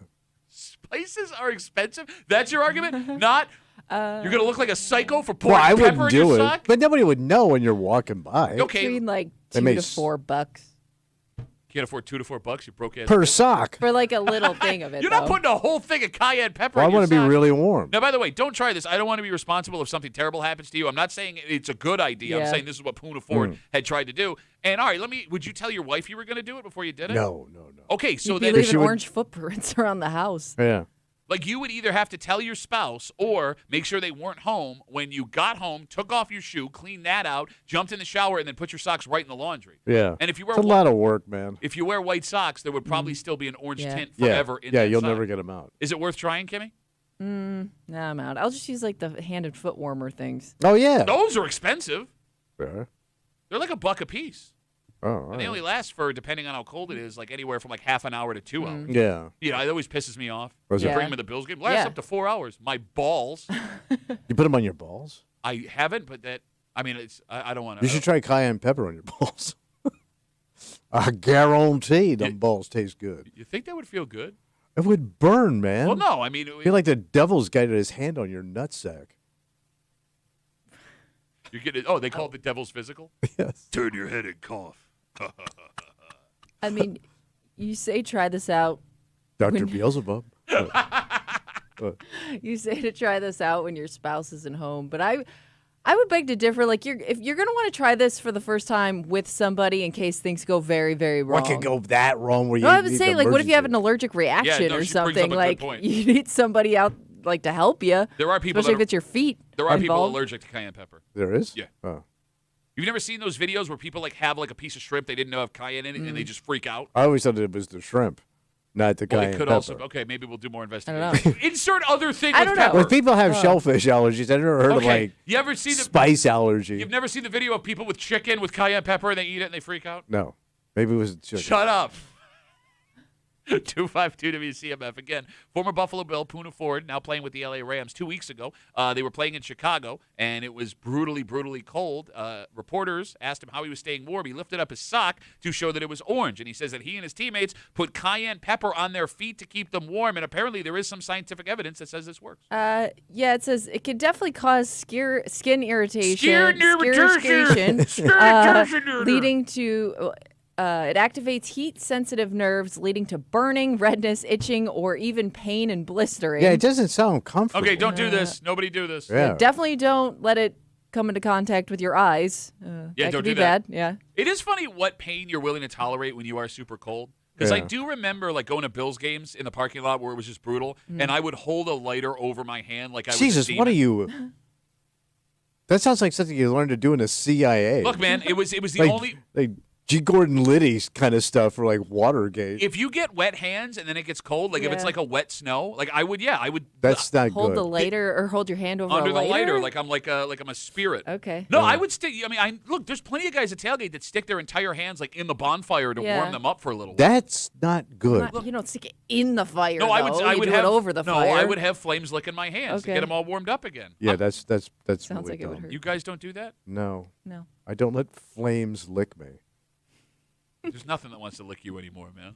I am very lickable. You're unlickable. You're telling me I'm unlickable. I would not lick you. Kimmy, don't I'm you not think answering this one. You don't think I'm lickable? Oh, hold on, I'm no, very Tommy- clean. Kimmy, Tommy wants to know if you'd be willing to lick No, him. that's not what That's I said. what you just said. I did You not say asked that. If Kimmy would I be just willing said, Kimmy, do you to lick think you. I'm lickable? Oh, hold on. HR's here. They have a cardboard box in their hands. I'm gonna say no to the lickable question. That's 2-0. Unlickable. Miss Chudmuffin writes, Duffy on WCMF, as we talked about, I said the shrimp and the cayenne pepper. She says, dude, the shrimp and cayenne pepper allergic reaction scene was from Mrs. Doubtfire. She's right. Oh. I don't know why I thought that was a viral video I saw. Oh. It was a scene from Mrs. Doubtfire. I don't even remember. It was when Robin Williams dressed up as a woman. Well, I know the movie. I don't remember the cayenne pepper. It was a lad. That's when he gets caught. Yeah, right? the restaurant, and this is her new boyfriend, and he puts cayenne pepper on the shrimp, and he almost dies, and he has to give him a Heimlich, and then his finger. Yeah, we almost lost Pierce Brosnan. Can we talk about I love how you go, I don't remember, and you just name the actor in the scene. Well, he's so handsome. Quick sidebar. How arrested and tarred and feather would a man be today if he dressed up like a woman to deceive his ex-wife to be around his kids that he legally was not Yeah, allowed it's to spend time Another with? one of those movies you probably couldn't make today. And then he also got a job out of it. He got a job as a television star. Yes, after. he did. Yes. Yes, he did. Yeah. We come back, we wrap it up, we think about other children's movies that look terrible these days. Next year, The Break Room. WCMF.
Hey, it's going to be Rapparoo. Howdy, old Friday, Rapparoo. Did you put a bit in your mouth forgetting Yes, we of had course one he more did. break? Yes. Okay, great. So good. A Rapparoo for Friday on CMF. So this weekend sucks. Yeah. There is no football. No. Unless you want to watch the Senior Bowl When's the Pro Bowl?